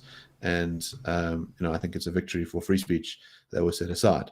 And you definitely don't want a situation where someone can say, well, I personally have determined that speech amounts to hate speech, and that concludes the matter, and therefore you can't say it. That would, of course, be a slippery slope and would be very, very dangerous.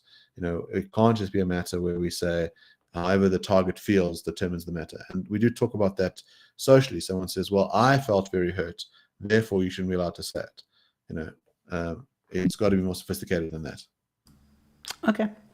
And then Peter Sawanga, thank you, Peter, for joining and watching, asking, do you think that our hate speech laws are robust enough, or are they easily exploitable? Good question. I suppose I'm not quite sure what he's getting at. In other words, robust enough implies that they could be stronger.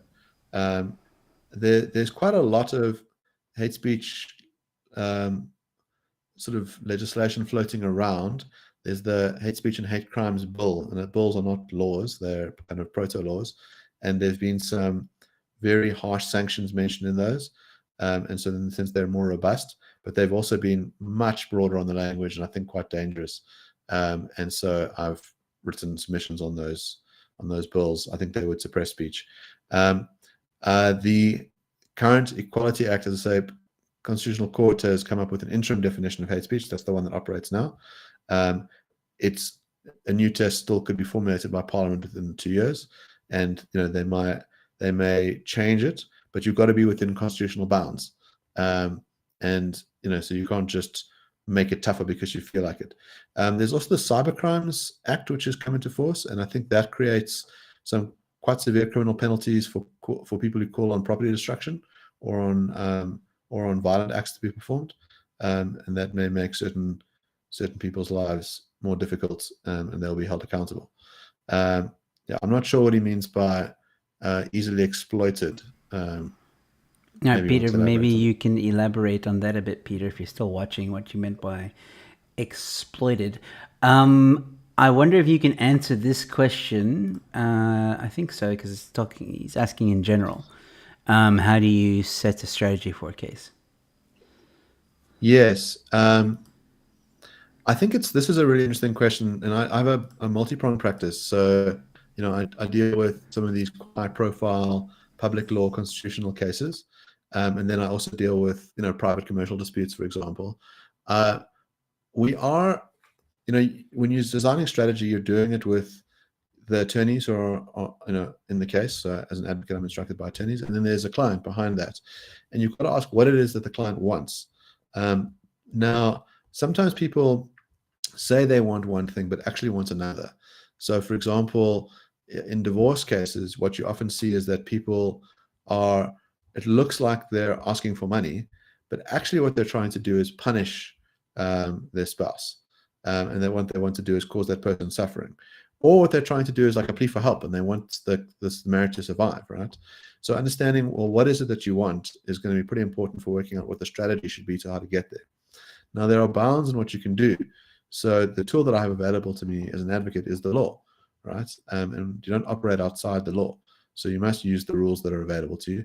Sometimes you might think that the rule as it stands is an unconstitutional rule, and that your strategy is to have that rule set aside, and then you're relying on a high norm of constitution.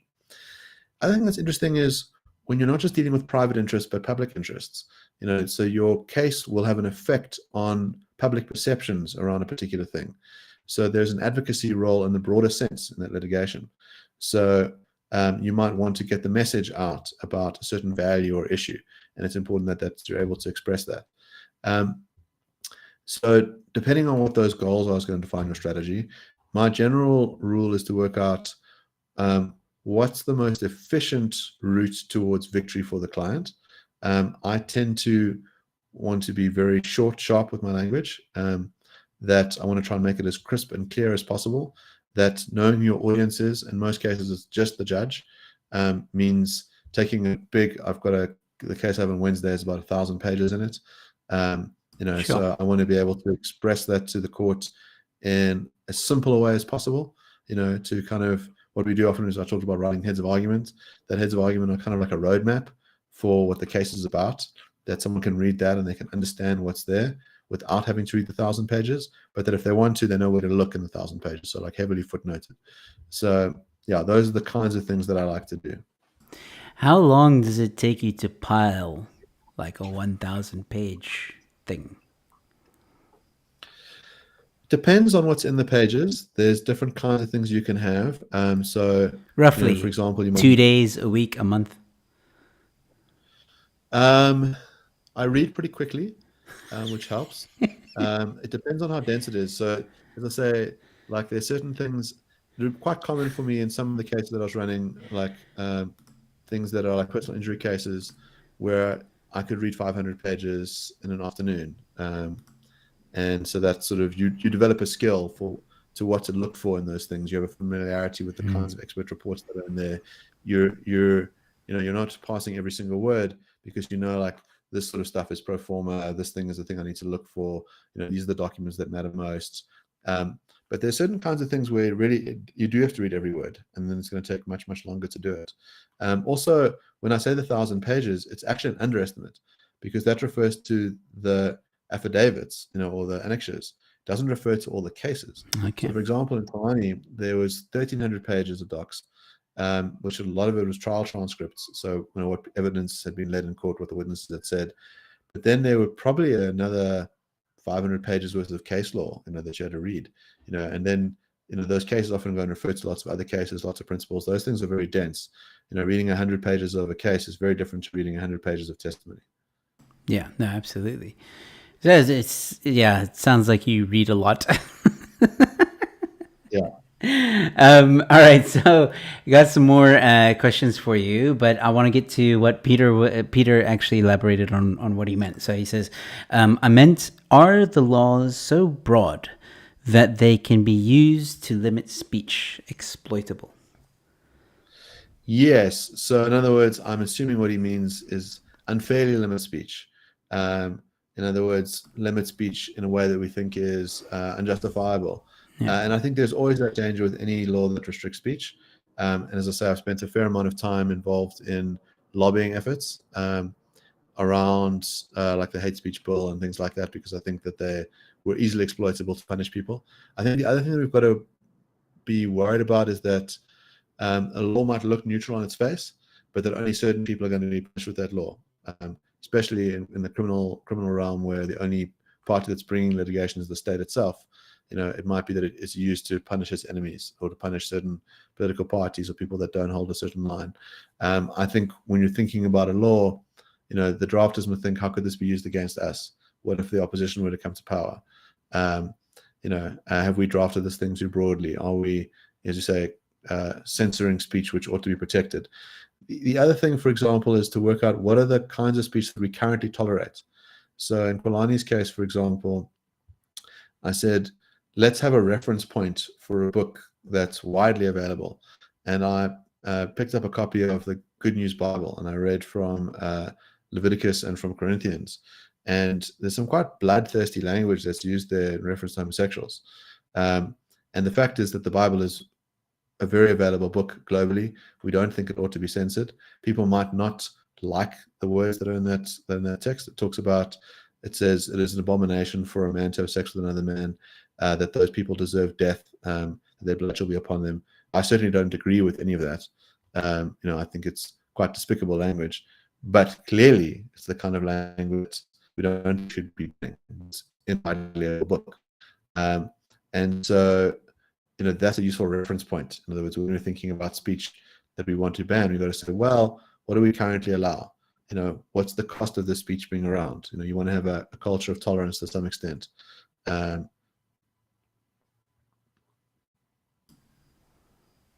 Cool. Sorry, you cut out there. All right. So say that last part again.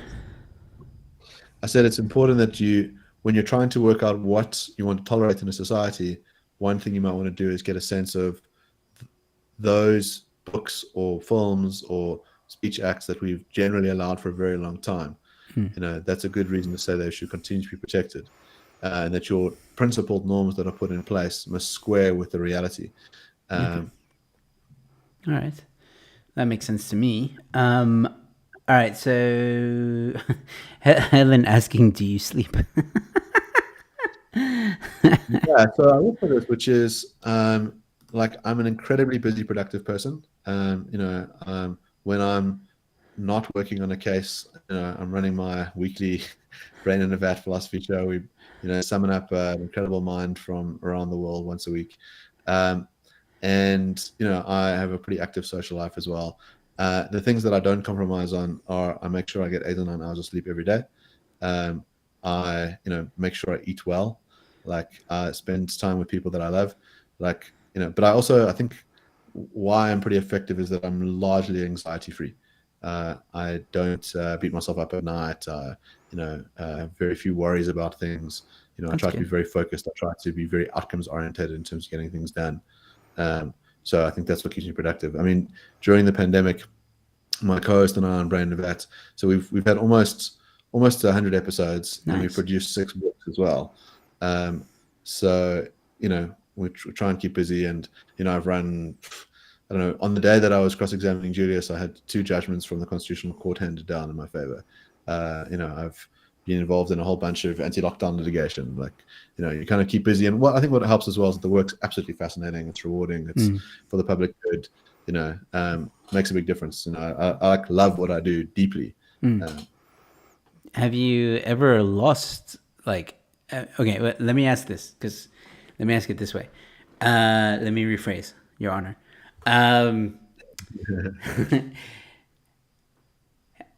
What's your score?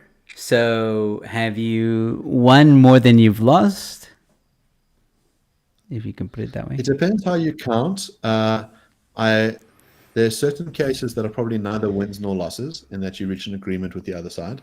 And so I suppose you can either count those as zeros, or you can count them as a win if your client is happy with the agreement. There are other cases that are heavily contested. In other words, then it's a win or a loss in that sense. I probably have I'd say an 80% win rate on those things. But having said that, if you speak to an advocate who says they've won all their cases, it's probably because they're not working on very complicated cases. The more difficult it gets, the more likely it is that you're going to wind up losing. And it might be that you lose initially but win later. And so, the question is how you do that count. In other words, if you lost in the High Court, lost in the SCA, and won in the Constitutional Court, is it 2 losses and a win, or is it 1 big win? Well, I think the ones that you would count as 0 is a win, because you didn't lose. It's not like a judgment, I would count them as a win. That's what I'm trying to say. Yeah. No, I'd say my win rate's pretty high. But there are, look, when you lose, the losses are hard. You feel it. I ran a case for a client. I was on a set of facts that were very similar to one I'd won a few weeks before. We'd won quite decisively. Run the case, you figure it's a slam dunk, and we lost. And I was shocked. And we then won on appeal. And it was a really quite nice for the client to sort of, a lot of money was at stake. Made a difference to them. Sometimes you're going to lose, not because it's your fault, but depends on the day. I never guarantee wins to my clients, because it's an uncertain system. You still got a human being doing the adjudication. Yeah, that's very true. Judges are humans too, right? With their own emotions and their own feelings and opinions. All right, so the Mork Rock Show asks, can Mark prove he has absolutely no relation to Jan van Riebeeck? I have to say, for basically the last 38 years, there's a question that I get asked on a weekly basis, and it's, are you related to the Oppenheimer family? So I'm glad that I'm getting a varietal on that, which is, are you related to the Jan van Riebeeck? My answer to both questions is no, they're related to me. They're related to you. And then he asks another question: are hippies a protected class, and can we generally hate on them? I think this is in relation to the Jimmy Carr incident. Yeah, it was a question. I mean, on the protected class front, like, we've kind of expanded those classes up and up and up and up. So our constitution says these 4 classes. Interesting to think where hippies would fall on that. Whether it's like an ideological belief system or something, whether that's a protected class. Hating on its own is protected. It's the other stuff with the speech that you've got to do. It's not just propagating hatred against the group. It must also amount to those other 2 things. You can also privately hate whoever you like. In other words, if you just don't like long-haired men or whatever, and you think to yourself, geez, I really hate it whenever I have to watch that Captain Jesus van Riebeeck guy on Joe's show, go right ahead, man. You're free to hate.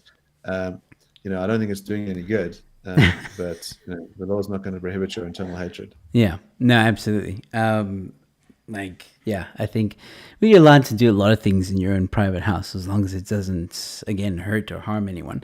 Are you allowed to talk about the flag situation, the flag case, or is that also ongoing? I'll just say, I'll give an update as to where it is, which is that the case was heard by the High Court a number of years ago. My client brought an appeal. The appeal was stayed, waiting for the Polanyi judgment to come out. We have all the parties have now filed heads of arguments, and we await for a date from the Supreme Court of Appeal. So, in terms of a general update as to where the matter is, it's an alive matter. And you're waiting for a date. The effect, by the way, you're waiting for a date. The effect, by the way, of an appeal is to stay the judgment, which means that there's no prohibition on the flag as it stands. And do you know if Afriforum is going to stream it like they did with the previous thing? We don't know. It would depends on what the Supreme Court of Appeal would do regarding that. They have to ask permission, right? Yes. Yeah, it's not up to the parties, it's up to the court. The court may make a ruling on that. Okay. All right. Well, we got a few minutes left, Mark. Is there anything you want to mention or say to anyone? Because, I know you can't talk about the case, right? I know. Unfortunately, you're limited by law. But is there anything you want to say about the memes? Is there anything you want to say? Because you're almost famous now, man. You were trending on Twitter. That's an accomplishment. Yes, I'll say a couple of things about this that I think is fair for me to say. The one is, some of the memes are very funny, and I think that's fine, and I don't mind all the Jan van Riebeeck jokes, the Jesus jokes. That's fine. What I have found disturbing on online commentary is that there's been a kind of parallel world that goes on in terms of, if people want to watch the case, the full case is available to watch. You can go onto ENCA's channel, you can go onto Afriforum's channel, SBC I think has quite a lot of it as well, and you can watch the entirety of those cases. What I find disturbing is the selectivity that some of the mainstream media has engaged in. That seems to prevent a very different accounting, and I find that disturbing. I think that also some of the meme war stuff is a bit of a distraction from a very serious matter. I'm quite a light-hearted person, and so I don't really take offense to that stuff. But I do think it's important that people, engage with the case, at least partly in the manner that it's a very, very serious matter. I think the sort of that's something to bear in mind. Yeah, it's exactly what I was talking about before you actually joined the show. I showed some clips from the trial. I think. I said at the beginning of the show, I think that last day, you skip the beginning where the Julius's attorney is talking to the witness. That's just ego stroking. But when you start to cross-examine the witness, that's where it gets really interesting. And I was stuck to that TV, dude, like you have no idea. The way, you know, you cornered her and all that stuff. I mean, you've seen the clips that I put out there. And I showed some more clips that I didn't show on social media during the show, showing how you were chipping away at the ideologies and stuff like that, and cornering her and saying like, yeah, well, you can say that it's two interpretations, but not now. You're saying it's not hypothetical, all that cock.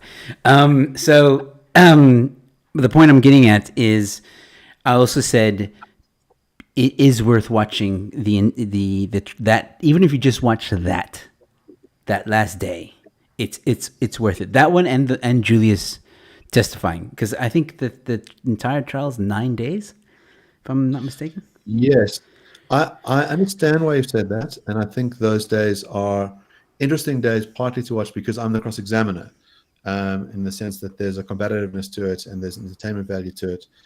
I will say that the heart of our case really is in what we brought ourselves, which Yes, is in the first 6 days, and I think that's something that it's wonderful that we're in a situation where there's a public record that can track that, and I think that it's very valuable for people to be able to watch that material to get a sense of what happened during the case.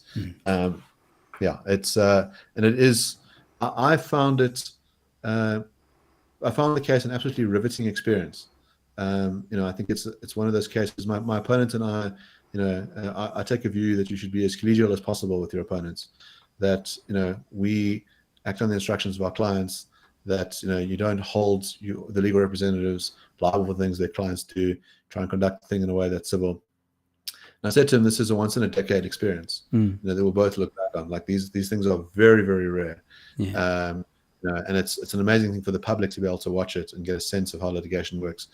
I do think lots of Twitter lawyers, lots of people sort of saying, "Oh, you've done a terrible job on this or that or whatever." Like it helps if you understand how litigation works, what you're entitled to do at different stages. Understanding a broad strategy that sort of gives you put in a situation where you can actually evaluate. But I've received a number of mails from colleagues saying, they really enjoyed a certain moment in it, or a certain technique that was used. And so it's an amazing thing for people that I've got friends who are at the moment training to become advocates, for them to have a record that they can look at and diagnose down the line and go, that was a really useful way of leading a witness or of trying to get a result out in cross-examination, or this thing didn't work very well, I wonder how it could have been done differently. Yes. That's an amazing situation to be in as a lawyer, to be able to look at it, because there aren't many trials that are publicly available. Yes. Now, I think there should be a movie made out of this, man. Like it's that interesting to watch it all go down, because it's not like the movies itself. Like obviously you could dramatize it a little bit more in the movies, but it's like one of the few court cases that you're actually like, I can watch this. It's long, but you can watch it. I just want to get to some of the. I will say that it look long if you look at a video stream, but you can also. There's an hour lunch break in there. There's tea breaks. There's procedural, finagling.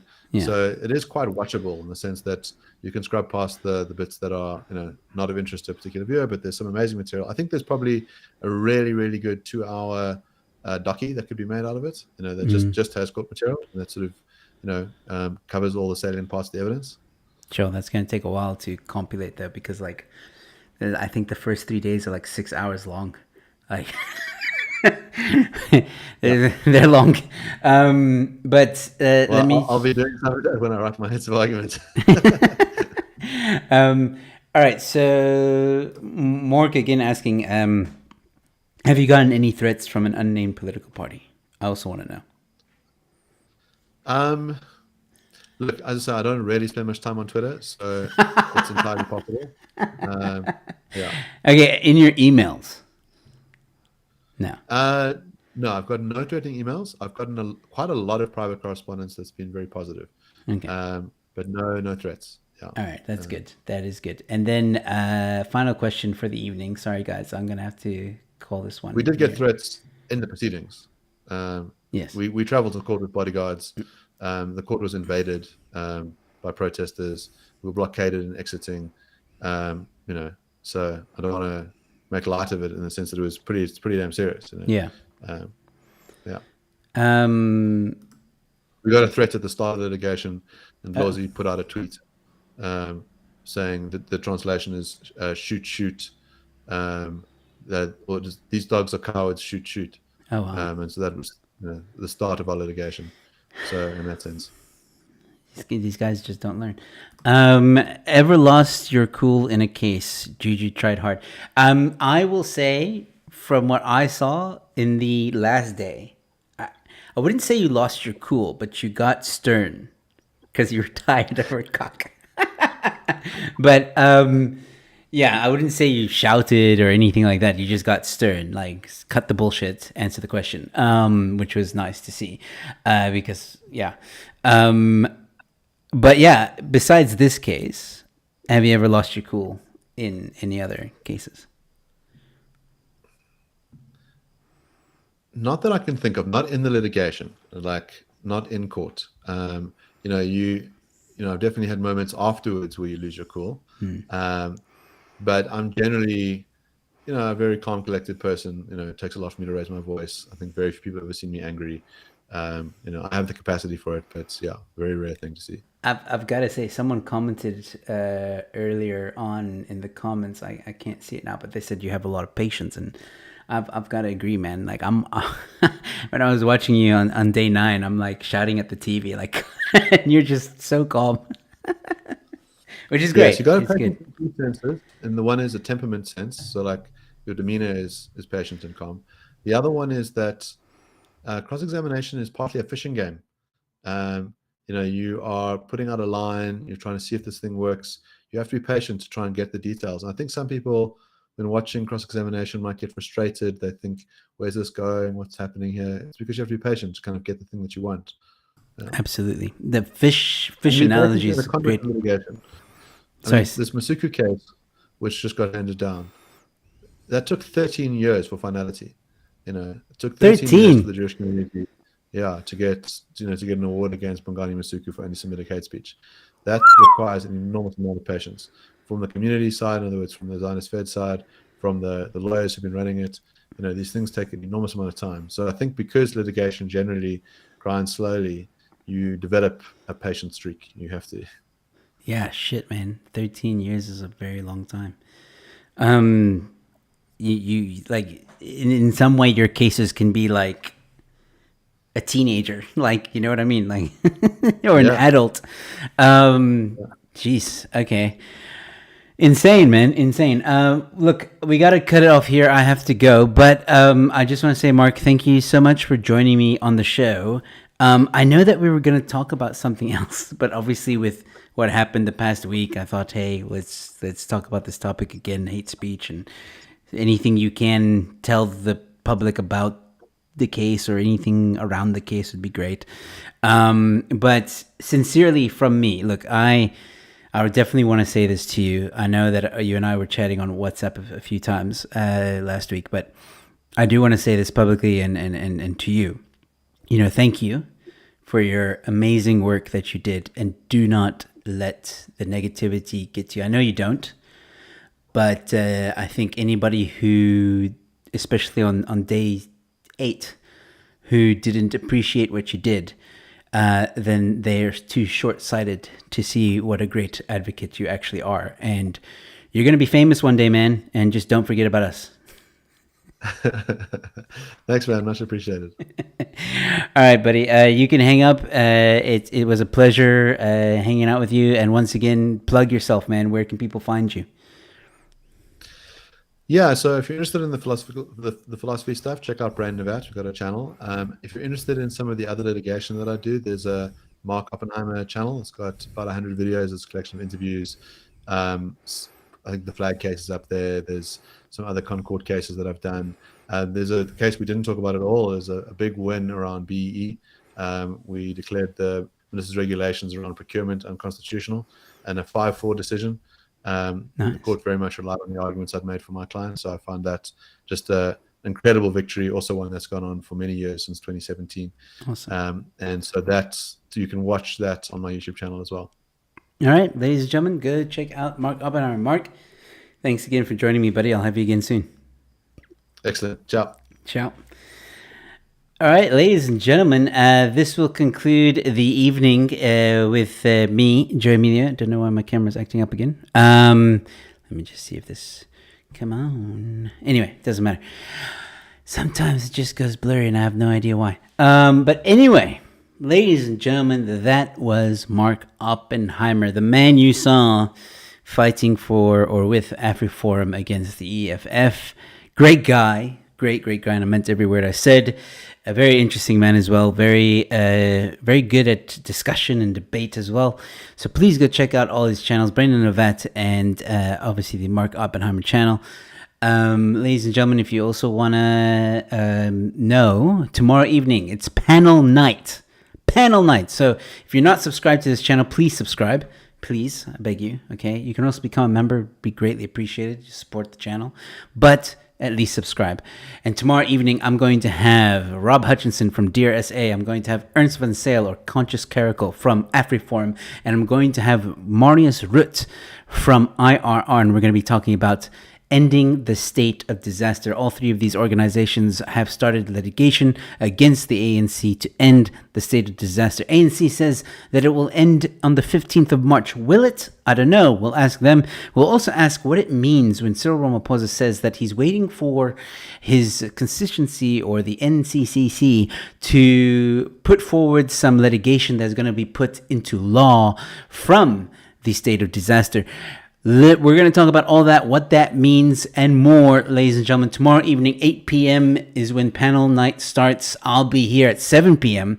and we can chat a little bit about what Gareth Cliff said today about cancel culture, and we'll talk about some other stuff as well. Thank you guys so much for watching. I've really enjoyed this show.